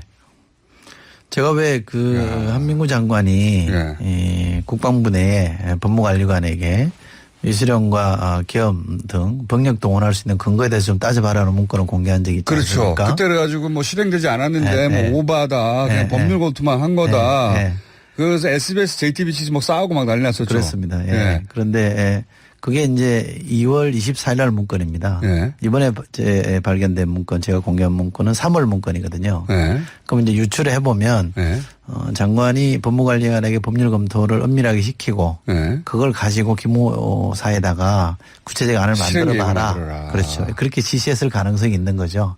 연결이 되는 겁니다. 아, 그러네요. 네, 그러니까 국방장관한테 보고를 한 거죠. 그렇죠. 다시 보고를 했을 테고 국방장관 선에서 만약에 계엄을 준비할 수 있는 나라는 없잖아요. 그건 쿠데타잖아요. 그러면 그 위선이 있겠죠. 그럼 청와대일 테고 아마도 저는 대통령일 거라고 박근혜 대통령이었을 거라고 생각합니다. 모르지 않았다고 봐야 될 것 같아요. 이 정도면. 그렇죠. 이 정도면. 그리고 그때 당시 기무사령관이 소위 이제 문고리 3인방과 또 최순실을 라인에 그 낙점을 받아서 된 사람이다. 이런 얘기도 있었잖아요. 그런 소문은 있었고요. 네. 제가 야당할 때 그 당시 기무사령을 몇 번 봤습니다만 본인은 뭐 군의 정책 중립이라는 의지가 분명하다는 걸 여러 차례 피력을 했고. 말은 그렇게 하죠. 예. 그런 사람이 이런 걸 만듭니까? 글쎄. 예. 당시에도 아주 구체적으로 뭐 군이 정치에 개입하고 있다는 흔적은 없었는데 저도 이번에 이 문건을 보고 나서 기무사가 그냥 명령을 받아서 한 것이든 아니면 자발적으로 한 것이든 간에 좀 실망스럽다. 이게 실망스럽다가 아니잖아요, 이게. 제가 국방위를 했기 때문에 그렇게 표현하는 겁니다. 근데 이제 이게 실행되지 않았기 때문에 법적 처벌은 불가능한가요? 꼭 그렇지는 않을 겁니다. 이거는 이제 국방부가 법적으로 좀 따져봐야 될 문제가 있을 텐데요. 아마 지시를 받아서 법적으로 검토한 것입니다라고만 기무사는 얘기할 수 있는 거고요. 또 당시 지시를 했다면 지시한 분도 그냥 검토한 거다. 실행이 안 되지 않냐 이렇게 얘기를 할 텐데. 그렇게 빠져나가려고 하겠죠. 근데 이런 안을 짜는 게 저는 기무사의 일이냐. 아니 그러니까 군이 지금 그 시민들이 나와서 합법적으로 평화적으로 시위를 하고 있는데 이게 이제 헌법기관이 판결을 내리고 나면 폭도로 변할 거기 때문에 우리가 계엄령 해서 그 정부 부처들 장악하고 그다음에 방송 못하게 하고 만약에 정말 그 시위가 좀 격렬해졌어요. 경찰이 있잖아요. 예? 경찰이 치안 담당하지 않습니까? 그럼 기존의 법으로 다 처리하면 되잖아요. 왜 군이 여기서 등장하는 거예요? 네. 그 발상을 하는 자체가 이미 이런 발상을 하는 사람들이 군대에서 주요 보직을 맡고 계속 있으면 안 되는 거잖아요. 맞습니다. 예. 그러니까 기무사가 이런 안을 짤 수 있는 권한이 법적으로 주어져 있느냐 이것부터 좀 따져봐야 되고요. 제가 알기로는 없습니다. 네. 그러니까 이것부터 문제가 되는 거고. 계엄령을 계획할 수 있는 권한이 있는 사람이 어디 있습니까, 군에? 만약에 계엄이 발동이 됐다 그러면 아마 언론통제관에 여기부터 제일 먼저 왔을 겁니다. 그랬으면 말이죠. 저는 철장 뒤에 있지 않았을까. 철장, 그렇네요. 방송 못하고 있겠네요, 지금. 이 얘기. 우리 김총수가 덩치가 있으니까 2명은 와야 되지 않을까. 의원님도 제가 보기에는 구금 상태나 가택연금, 국회의원들을 가택연금 시켰을 것 같아요. 유일하게 떠들 수 있는 입을 가진 사람들은 국회의원밖에 없는 거 아닙니까? 그때 되면. 그렇죠. 예. 네. 방송국이랑 정보부처에 전부 다 군인들을 보냈으면 떠들 사람, 그러니까 국회의원들을 다 체포한다 이건 없단 말이죠. 계획이 없죠. 네. 예. 그러면 국회의원들밖에 없는데 그분 국회의원들은 아마 제가 보기엔 감옥을 못 보내고 가택연금 시키지 않았을까. 과거에 그렇게 했잖아요. 그렇죠. 그 박근혜 전 대통령이 아버지 정치를 직접 봤잖아요. 근데 그게 유신 때 정치거든요. 그거는 뭐 무소불위잖아요. 그 무조건 뭐 중앙정보부 전국전이 잡아가서 뭐 심지어 국회의원 코털까지 막 뽑아버리고 이런 상황이었기 때문에 대학으로 막 태클 물고 돌아가고 막 그랬으니까. 본인 머릿속에 저는 그런 게 있을 수도 있겠다. 그리고 라고 생각합니다. 박근혜 전 대통령이 아버지가 그랬던 걸 봤다고 치고 이 군인들 있잖아요. 기무사에 있는 사람들도 그런 발상이 이거 어떻게 이런 계획을 하냐 이게 아니라 아주 꼼꼼하게 잘 썼잖아요. 네. 그런 발상을 하는 사람들이 거기 있다. 그분들이 예를 들어서 이거 때문에 책임을 지고 옷을 벗었다든가 그런 거 없잖아요. 아직 없습니다. 네. 그거 어떻게 하실 겁니까? 그러니까 군에서 저는 이 문제는 조사를 좀 해야 되고요. 일단 조사를 거쳐서 이게 범법행위 흔적이 있다 그러면 수사로 전환을 해야 될 거고요. 그럼 처벌해야 되는 거죠. 그리고 또 하나는 기무사 개혁을 온전하게 제대로 해내는 겁니다. 누가 기무사령관이 되든 누가 대통령이 되든 이런 나쁜 짓 못하게 하는 조직으로 탈바꿈 시켜야죠. 기무사가 발끝부터 머리끝까지 다 바꿔야 돼. 완전히 바꿔야 돼. 이런 이 명령이 내려와도 이건 말이 안 된다. 기무사가 왜 이런 걸 하느냐. 그리고 군이 왜 여기 지금 그 개입을 하느냐. 이렇게 생각해야 되는 거 아닙니까? 그렇죠. 그게 정상적인 거 아닙니까? 그렇죠. 군이 왜 시위를 하는데 자기들이 들어와요. 우리 국민이나 시민을 상대로 군이 나설 일은 없어야죠. 아예 그런 거 생각조차 안 해야 되는 거죠. 그런 일은 있을 수 없는 게 정상적인 국가 아닙니까? 맞습니다. 그게 있으면 구테타 나는 거 아니에요. 맞습니다. 구테타 하려고 한 거 아닙니까 이게. 친위 구테타. 흔히 그런 표현을 쓰죠. 추미애 대표가 그 탄핵 국면에서 굉장히 뜬금없이 어느 순간 계엄령 경고한다. 그런 생각하지 마라. 그래서 막 당시 새누리당과 그다음에 청와대, 뭐 종편, 보수 매체들에서 막 공격했어요. 말도 안 되는 소리 한다고. 추미애 대표는 어디서 그 얘기를 들으셨어요? 이제 그것을 구체적으로 담고 있는 군 병력을 동원하는 게 수도방위 사령부가 그런 계획을 세웠다는 거였거든요. 네. 그 문건도 지난번에 감사를 받았던 문건입니다. 네. 일부 내용이 공개되어 있는데 그런 문건을 만들라고 지시한 게 기무사입니다. 네. 그러니까 이제 지금 저희가 어제 공개한 그 큰 틀의 일부가 수방사가 만든 그런 계획이었던 거고요. 실행 계획 정도 되는 거죠? 예, 아주 이제 구체적인 강론입니다. 거기는 하부 실행 계획. 여기가 총론이라면 거기가 강론이고요. 아마 제가 알기로는 추미애 대표가 현역 군인으로부터 제보를 받았다고 알고 있습니다. 알고 있었던 분이 제보를 해준 거죠. 이런 이게 이제 계획 짜지는 걸 보고 이게 말이 되냐, 지금 21세기에. 라고 생각한 어떤 현역, 이 정도 알려면 고위직이겠네요. 본인이. 영관급인 걸로 압니다. 아, 그렇군요. 네. 그래서 구체적으로 그런 계획이 진행되고 있다는 얘기를 듣고서 하긴 그때 아무 근거 없이 말할 수 없는 상황이었잖아요. 그렇죠. 네. 본인의 입으로 한 번도 밝힌 적이 없어가지고. 근데 지금 돌이켜보면 상당히 즉시에 문제 제기를 잘 하신 겁니다. 그러니까요. 그 발언이 상당히 군을 위축시켰을 것 같아요. 네. 움찔했겠죠. 어떻게 알았지? 그러면서. 네. 맞습니다. 안 그랬으면, 상상만 해도 끔찍합니다, 이거. 그러나 뭐 큰 흐름, 역사의 도도한 흐름, 시민의 그 힘을 이길 수 없었을 겁니다. 아니, 근데 결국은 이길 수 없더라도 엄청난 피해가 발생했을 수도 있죠. 맞습니다. 유혈 사태를 발생시켰을 수도 있습니다. 네. 거꾸로. 네. 유혈 사태를 발생해서 이거 봐라 하면서 개입할 수도 있잖아요. 네. 그래서 국회에서는 어떻게 하실 예정입니까? 국방위원회에서는. 우선 위수령은 폐지가 되고요. 예. 네, 폐지하는 걸로 지금 국방부가 입법 예고를 했습니다. 제가 그 의정활동하면서 그래도 보람된 일 중에 하나가 위수령 같은 걸 폐지하게 되는. 얼마 안 됐죠, 지금. 예, 이제 입법 예고했으니까 곧 폐기될. 국무회의 의결만 하면 폐기가 되거든요. 대통령령이니까. 예. 그리고 이제 그거와 후속 작업으로 기무사 개혁하는 거를 좀 온전하게 해내면 될 텐데 국방부 내에 기무개혁 TF를 만들어서 지금 하고 있습니다. 장현달 전 의원이 위원장을 맡고 합니다. 거기에 시스템적인 개편도 필요하지만 인적 청산도 필요한 건 아닙니까? 이 정도 되면? 아니 뭐 그런 것까지 다 검토하고 있다고 제가 알고 있습니다. 그래요? 예. 그리고 이 중에 그 핵심 그 책임자들 관련자들은 법적 처벌도 받아야 된다. 그것도 범법행위나 위법행위가 있으면 해야 될 텐데요. 미리 예단하지 말고 저는 차근차근 이건 또박또박해서 결과를 만들어내야 되니까 국방부가 전 그런 의지를 갖고 있다고 알고 있습니다. 혹시 그 기무사 관련해 가지고 이 당시에 이제 위수령 계엄령 관련해서 문건 다 나온 겁니까? 또 있습니까? 뭔가 더 이거 보다가 제가 든 생각이 뭐냐면 이 정도 했으면은 뭐가 더 있을 수도 있겠다. 위수령이나 계엄령 관련된 문건이 더 있을 수도 있는데 이번에 공개한 게 이제 종합판이고요. 이게 종합판이요? 이렇게 조각들은 좀 또 다른 것들이 좀 있기는 합니다만 뭐 큰 틀에 보면 이 종합판에 다 포함되어 있는 내용들이고요. 나머지는 사실은 여기도 정보기관이기 때문에 무작위로 압수수색을 할 수가 없거든요. 그런 한계가 있습니다. 무작위로 압수수색 해야 될 것 같습니다. 보니까. 그렇게 하지 않는 이상은 잘 모르죠. 알겠습니다. 오늘 여기까지 하고요. 네. 어쨌든 지난 몇 달 전에는 의혹 수준이었는데 확실하네요. 네. 군에서 위수령 내리고 계엄령 하려고 했던 건 거의 확실하네요. 네. 한민관 전 장관도 책임져 주세요. 자, 오늘은 여기까지 하겠습니다. 감사합니다. 네, 고맙습니다. 민주평화당 천정배 의원 전화 연결해보겠습니다. 안녕하세요, 의원님. 예, 안녕하세요. 예. 입니다. 오랜만입니다. 네.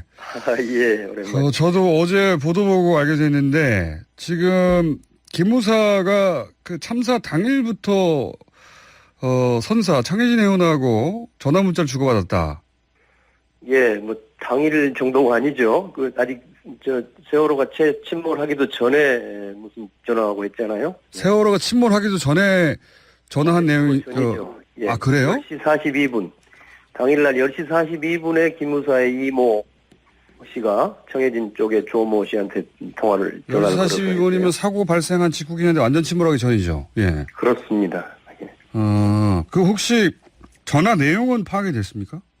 거기까지는 제가 그때 감청된 건 아니니까요. 하여튼 통화 내용만 나와 있는 거죠. 예. 기무사가 이 선사, 군의 정보기관이 여객기 선사한테 사고 났다고 전화할 일이 없지 않습니까? 그러죠. 그러니까 이게 이제 정보기관이기 때문에 우리가 늘 비밀리에 활동을 한단 말이에요. 그래서 그 사람들이 군 문제만 가지고 뭐 활동하리라고 믿는 것은 그건 너무 순진한 발상 아닌가요? 그렇다 하더라도 군의 정보기관이 왜 이 여객선 침몰한데 선사에다 계속 전화를 했을까요? 이유는 뭐라고 보십니까? 이게 아마 이 사람들이 이제 하나는 이 사건, 그러니까 청해진 해운인가요? 그 세월호 선사하고 어떤 특별한 밀착 관계에 있었을 가능성이 있어요. 그 국정원도 그런 의혹을 많이 받고 있지 않습니까? 그 사고 나자마자 국정원, 심지어는 그 세월호 선원들을 국정원으로 보이는 사람들이 조사도 했다는 그런 의혹도 있고요. 네네, 있죠. 또, 그 청해진 그 쪽의 간부들이나 직원들 휴대폰 전화 목록에 국정원 직원들도 다수 있었고, 기무사 직원도 지금도 이번에 15명인가 이렇게 있는 걸로 나타났죠. 그리고 무슨 법인카드도 그 청해진 쪽의 법인카드 사용 내역에도 기무사도 나오고, 여러 가지 등을 보면은 평소에 이 국정원이나 기무사가 세월호하고 뭐가 유착이나 밀착이 돼 있다. 워낙 이제 그래서 심각한 과연 심지어는 무슨 세월호가 주인이 실제 국정원 아닌가 이런 루머 같은 것도 있었고 그렇잖아요. 하여튼 그런 가능성이 하나 있을 것 같고요. 또 하나는 잠깐 말씀하신 걸 정리하면 세월호 취향식의 기무사가 갔고 그리고 청해진의 접대에 쓰인 걸로 보이는 법인카드 사용 내역에도 기무사가 등장하는. 세월호 사고 이전부터 했고, 세월호 사고 이전부터 기무사가 세월호 관련이 있다. 그런 거죠? 그렇습니다. 하여튼 뭔가 구린 게 있을 수도 있고요. 저는 또 다른 가능성은 이 지금 아까 기무사가 군 정보기관이라고 했지만 그것은 괜히 하는 소리고요. 실제로는 정권 안보를 위해서 마구잡이 공작을 일삼는 정권 친위 안보기관, 정보기관 이렇게 볼 수도 있단 말이에요. 이게 그 기무사가 원래 보안사 아닙니까? 네네, 과거 보안사죠. 전두환 사령관이 그걸 가지고 정권을 찬탈로 쿠데타한 거 아닙니까?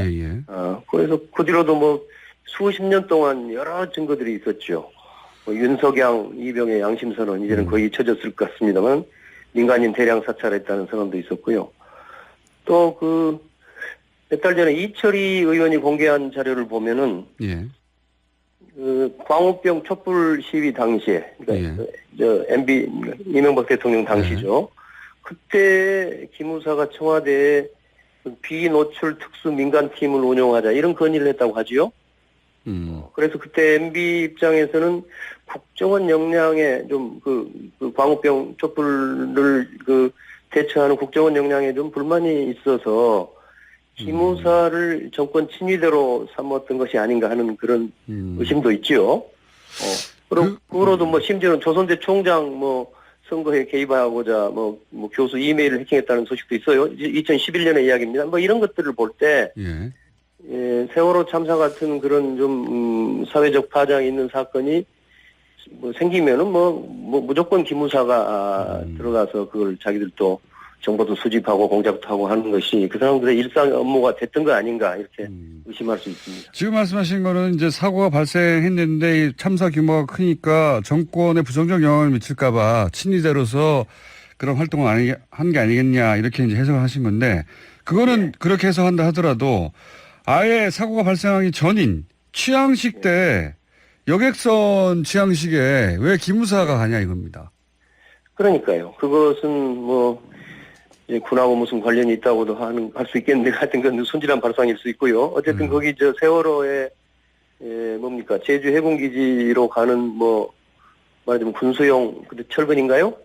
철근 300여 톤이 실려 있었단 말이에요. 이런 것들이 있으니까 이제 그걸 좀 순진하게 해석해 보면은 어쨌거나 여기는 군수물자를 수송하는 이제 그 회사라고 할 수 있고요.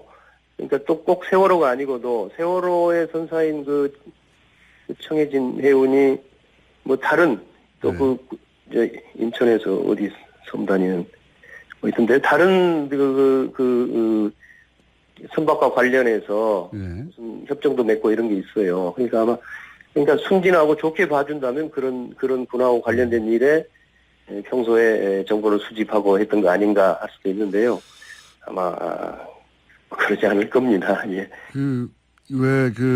아까도 잠깐 말씀하신 세월호가 국정원이 실소유주가 아니냐, 그 노트북에서 나온, 그 국정원 지시 문건을 통해서 이런 의혹들도 제기했는데, 이거 관련해가지고는 사실은 수사가 된 적은 없지 않습니까? 그죠? 그렇죠. 세월호와 국정원 혹은 기무사가 무슨 관계였나. 이거 한번 의원님이 파헤쳐 주셔야 될 것 같은데요. 이 문건도 확보하시는데. 그것은 우리 공장장님이 더 잘 파헤칠 것 같고요.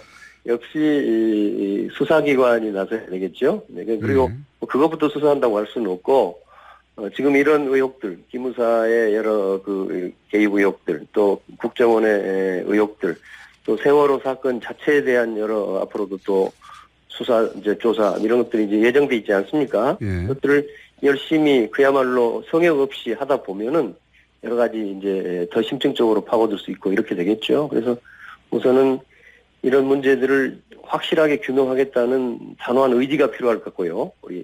우리 국가 차원에서, 정부 차원에서, 그리고 그것을 이제 수사기관 또 여러 조사기관들이 단호하게 성역 없이 파헤쳐 진실에 접근하도록 해야 되겠습니다. 뉴스공장에서도 계속 관심을 가지겠지만, 의원님도 이 사안은, 이걸 공개하신 이상, 이제 빠져나가실 수 없습니다. 같이 가시죠. 예. 그래야 되겠죠. 어쨌든, 공개하신 내용이 대단히 상상을 못했던 내용이라, 저희 연결해서 다시 한번 짚어봤고요. 연결된 김에, 그런 개혁연대 얘기 있지 않습니까? 개혁 입법연대. 입법연대.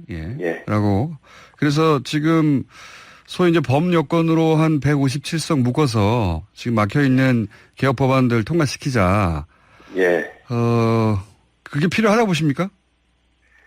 필요 정도가 아니라 저는 유일한 해법이라고 생각합니다. 유일한 해법이다. 그러니까 달리 말하면은 지금 촛불 국민혁명을 결국 실제적으로 실천하고 완성하는 것은 국회에서의 개혁입법이란 말이에요.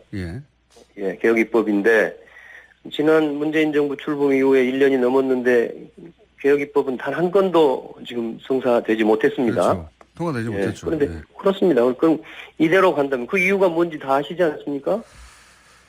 자유한국당 쪽에서 법사위원장이라든가 상임위원장을 나눠줘서 그 상임위원장만 버텨버려도 국회 전체가 마비되고 입법이 안 된단 말이에요. 그러니까 우선 그런 걸 막아야 될 것 같고요. 또 한 가지는 그동안은 좀 개혁 세력의 의석이 부족했어요. 여당인 민주당의 의석이 120석 내외에서 있었고, 그런데 이번에 이제 민주당이 재보궐선거에 이제 압승함으로써 국회의석이 이제 개혁 세력을 다 세보면 최소 157석입니다. 자꾸 제가 누구를 배제하자는 건 아니고요. 다다익선이지만 최소 157석인데 이 157석을 가지면 국회의 모든 상임위와 국회 본회의는 물론 전체 회의는 물론이고 모든 상임위의 개혁 세력의 다수파를 형성할 수 있단 말이에요. 단 한 석씩이라도. 그러니까 이제 그래서 이것을 활용해서 다수를 활용해서 모든 상임위의 사회권을 확보하고 또 다수파를 확보한다면 앞으로 남은 1년 반여 동안의 20대 국회 임기 내에 모든 개혁입법을 처리할 수 있다. 그래서 이것은 제가 아까 유일한 방안이라고 했는데요. 지금까지처럼 하면은 아무것도 안 될 것이고, 지금부터 이 개혁입법 연대로 확실하게 이 힘을 모아서 일사불란하게 좀 간다면 모든 개혁입법을 처리할 수 있다고 생각합니다. 유일한 해법입니다. 한 가지만 더 여쭤보자면, 그 필요성에 대해서는 이제 얘기하시는 분들이 많은데, 바른미래당 주승용 의원 같은 경우에는 국회 선진화법 때문에 사실상 실효성이 없다. 이렇게도 얘기하고. 아닙니다. 그게 오해예요. 오해입니까? 잘 몰라서 하는 이야기예요. 법은 잘 아시죠, 참. 아니, 저도 오해했어요. 제가 저도 작년까지는 국회 선진화법부 때문에 180석이 있어야만이 국회 그 법 한 줄이라도 고칠 수 있다. 이렇게 말했습니다. 저도. 그런데 이제 그 후로 제 나름대로 좀 심층적으로 이제 연구를 했고 국회법을 검토했고 또 국회 사무처의 의사국장이라든가 이런 이제 그 전문가들하고도 확인을 했는데 157석입니다. 그러니까 그 180석이 아니고 157석이에요. 아, 그래요? 그러니까 예, 그렇습니다. 그게 중요합니다. 그래서 제가 유일한 해법이라고 그러죠. 단순히 개혁 세력이 서로 모아보자 하는 그런 차원이 아닙니다. 157석이 이게 마지노선입니다. 157석이면 충분한 겁니다. 의석으로서. 마침 또 그 그러니까 숫자가 이제 그렇군요. 예. 예, 그러니까 왜 180석 우리가 잊어버리고요.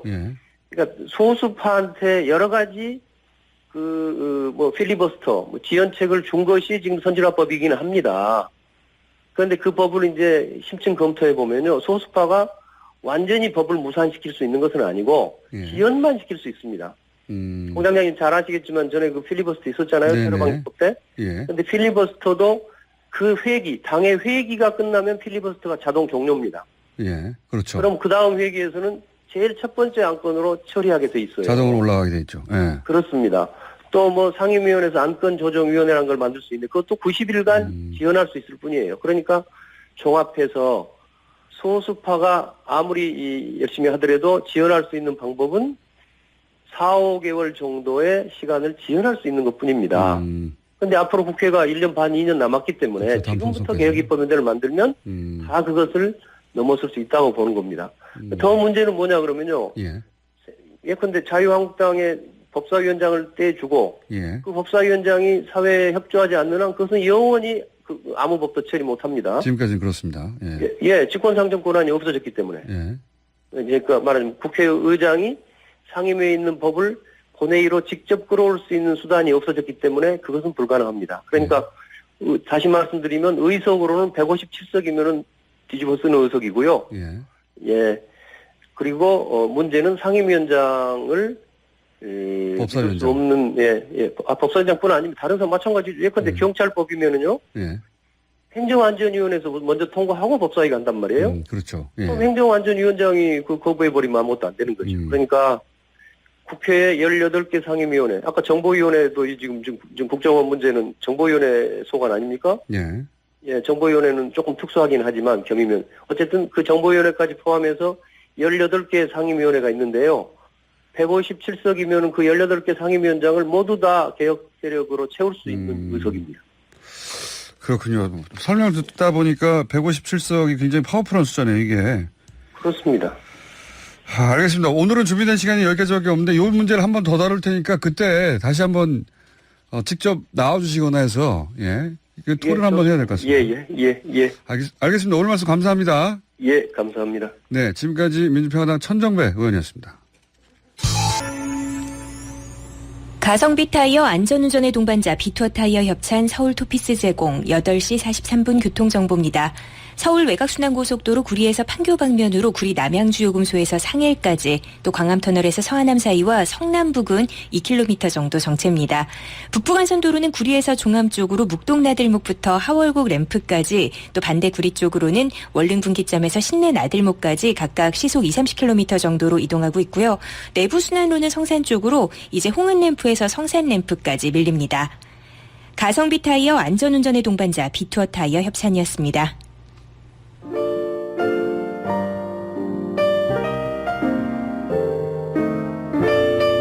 불친절한 AS. 우상호 의원에 대한 문자가 좀 있네요. 네, 공실형 화법. 제보합니다. 우상호 의원은 남과 여 출연하기 전부터 원래 공실형 화법이었어요. 그리고 기무사 관련 문자만 했습니다. 예. 소름이 쫙 끼친다. 반드시 차단해 처벌해야 한다. 기무사 건은 다시 촛불로 들어야 할 정도의 사안이다. 저도 그렇게 생각합니다. 네. 그리고 제가 한민구 국방장관을 한민관이라고 했다고 합니다. 죄송합니다. 개그맨 한민관 씨.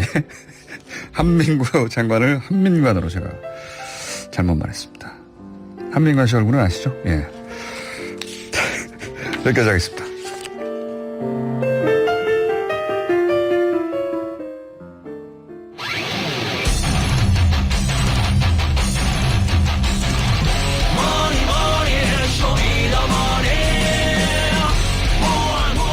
오랜만입니다. 쇼미더머니 안원구 전 국사청장님 나오셨습니다. 안녕하십니까? 네, 안녕하십니까? 예. 오랜만이다. 플랜다스 얘기 한번 확인해 볼까요? 오랜만에. 예. 예, 지금 플랜다스계는 좀 답보 상태에 있고요. 그렇죠. 예, 뭐 어떻게 될지 모르니까 다들. 예. 그 남북미 뭐 정상회담 이런 데 가려가지고 관심이 조금 떨어졌습니다. 그리고 근데 이제 그것뿐만 아니라 네. 예. 이게 도대체 어떻게 되는지 예를 들어서 갑자기 더 진척이 돼서 이거 이제 주식 판다고 나오면 모르겠는데 네. 언제 나올지도 모르겠고. 예, 그렇습니다. 예. 그래서 지금 주춤하고 있는 거죠. 예. 예. 그래도 다행히 최근에 오늘 뉴스에 뭐 어제 그 사장을 경질을 5사장들 경질하고 그 뉴스요. 그 뉴스가 예. 나와가지고 예. 새롭게 약간 생각할 수 있는 기회가 돼서 저는 다행스럽게 생각합니다. 플란다스의 개로 연결되지는 않을 것 같고요. 그 뉴스 어제 나왔을 때 예. 그저께 보도될 때 이제 형제난 이런 식으로 보도되던데 저는 형제난 아니라고 봅니다. 전혀. 그건 뉴스를 완전히 잘못 읽은 거라고 봐요. 그러니까 오히려 그 뉴스를 만든 이들의 의도에 부합하는 장단을 맞춰줘 버린. 예. 예. 저도 어제 그 이야기 듣고 이거 무슨 일인가 해서 사실 그 내부 정통한 소식통들을 제가 연결을 해서 좀 이야기를 알아보니까 그 말씀하신 대로 이 전부 다 말도 안 되는 거고 말도 안 되는 거죠. 그 이 사람들이 이상은 씨가 이 회사를 장악할 수 있는 인물이 아니라는 거죠. 그러니까 그런 수완을 평생 발휘한 적도 없고. 그렇죠. 이게 어마어마한 크기의 회사인데요. 그리고 제가 얘기했던 이유 중에 이제 그러니까 하나의 가능성은 언론들이 이제 보도한 대로 이 기회에 이상은 회장이 회사를 먹으려고 한다. 예. 그런 식으로 해석을 했는데 저는 그게 아니라 이상은 회장이 그 회사 그 정도 규모의 회사를 먹을 수완도 없고 인물도 아니죠. 예. 그리고 그랬을 경우에 책임져야 되는 추징금 몇백억을 어떻게 하냐. 돈도 없는데. 그렇습니다. 예. 그리고 그래서 이제 저는 어떻게 이해했냐면 이거는 이제 회사가 봐라. 인사를 하는 사람이 회사 주인 아니냐. 이상은 회장이 주인이다. 다스는 내게 아니다. 이명박 대통령이. 그래서 형제간에 뒤에서 이렇게 합의한 내용이다, 이건. 예, 지금 그 이명박 대통령 입장은 지금 재판을 봤습니다. 앞두고 있지 않습니까? 그 재판 내용을 보면 전부 다스의 실소유자의 경우에 생기는 문제거든요. 그런데 이제 지금 자기 거 아니라고 계속 주장을 하고 있고.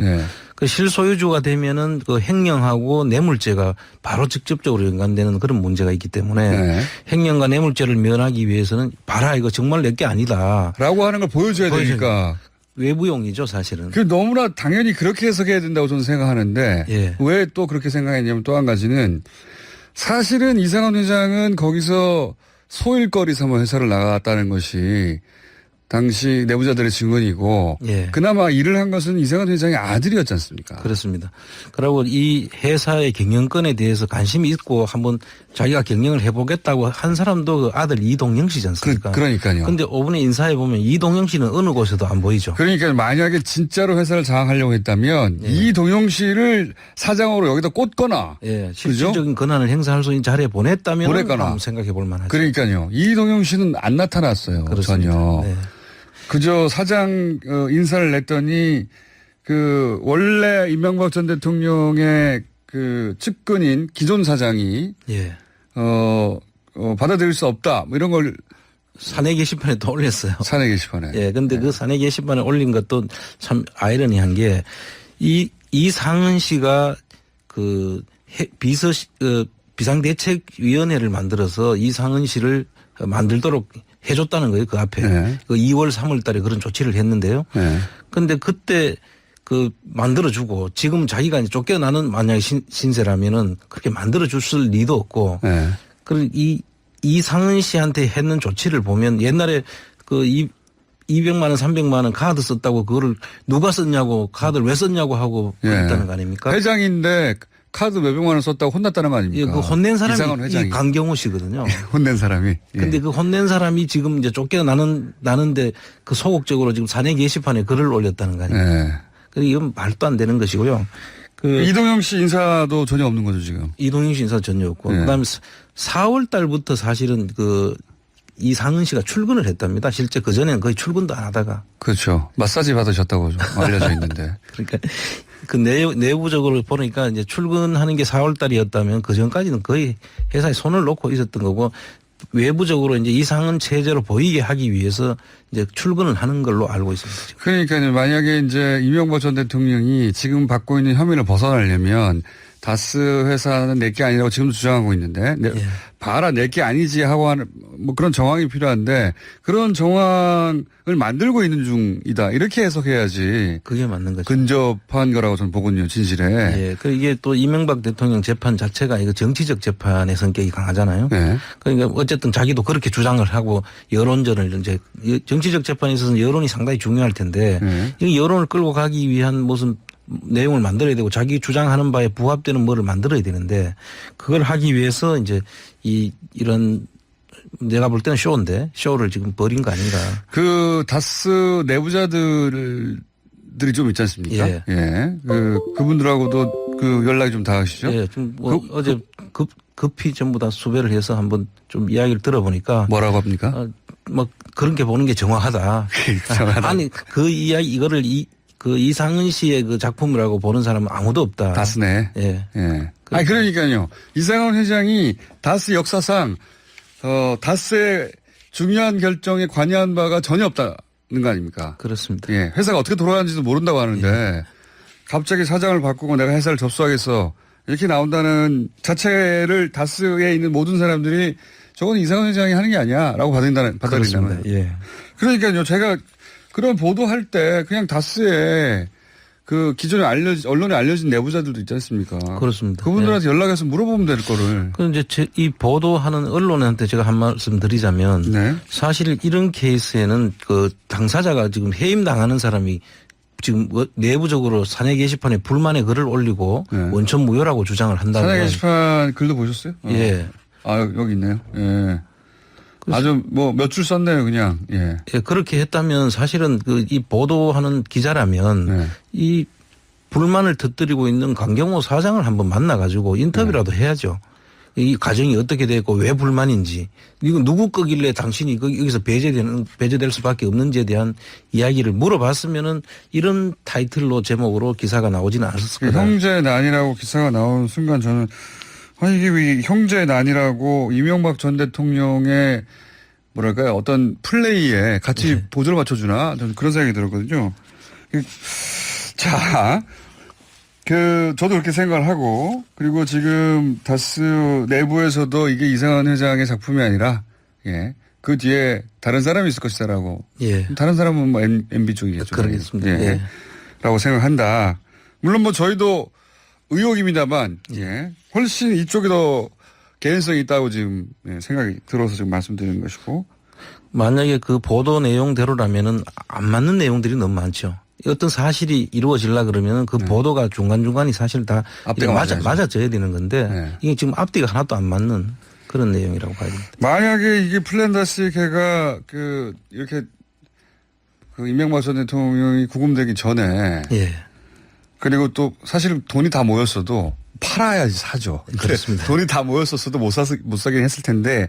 아니죠. 그 당시에는 살 수는 있었습니다. 150억이 다 모였어 가지고 그 전 해에 나왔던 최저 가격으로 그 150억이 최저 가격이거든요. 그렇죠. 맞습니다. 그렇군요. 살 수 있었는데 그거를 무산된 게 지금 너무 아쉽고 안타깝죠.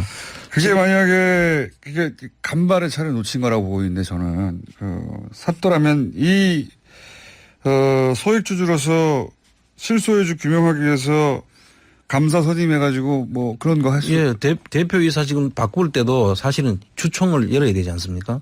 그럼 주총 때 우리가 참여해가지고 당신들은 차명 주식인으로서 의결권 제한을 우리가 요청을 하고 문제를 삼았고 감사 선임을 해가지고 이 내용이 진짜인지 아닌지도 우리가 파악할 수 있고 여러 가지 지금 조치가 있을 수 있었다.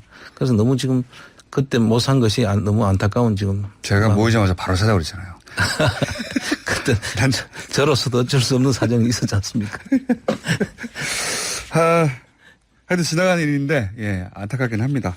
안타깝긴 하고 완전히 기회가 사라진 건 아니고 지금 소강 상태로 36억이 모인 채 만여 명의 돈이 지금 대기 상태로 있는 상황. 그렇습니다. 현재. 만약에 이게 확 나서야 될 때가 오면 다시 한번 말씀드리겠고 오늘은 MB 연구 전문가로서 연구를 오랜 세월 해왔고 이런 문제를 쭉 들여다봤던 안홍구 청장님과 최근에 나왔던 이 다스 사장 경질이 형제인 아니냐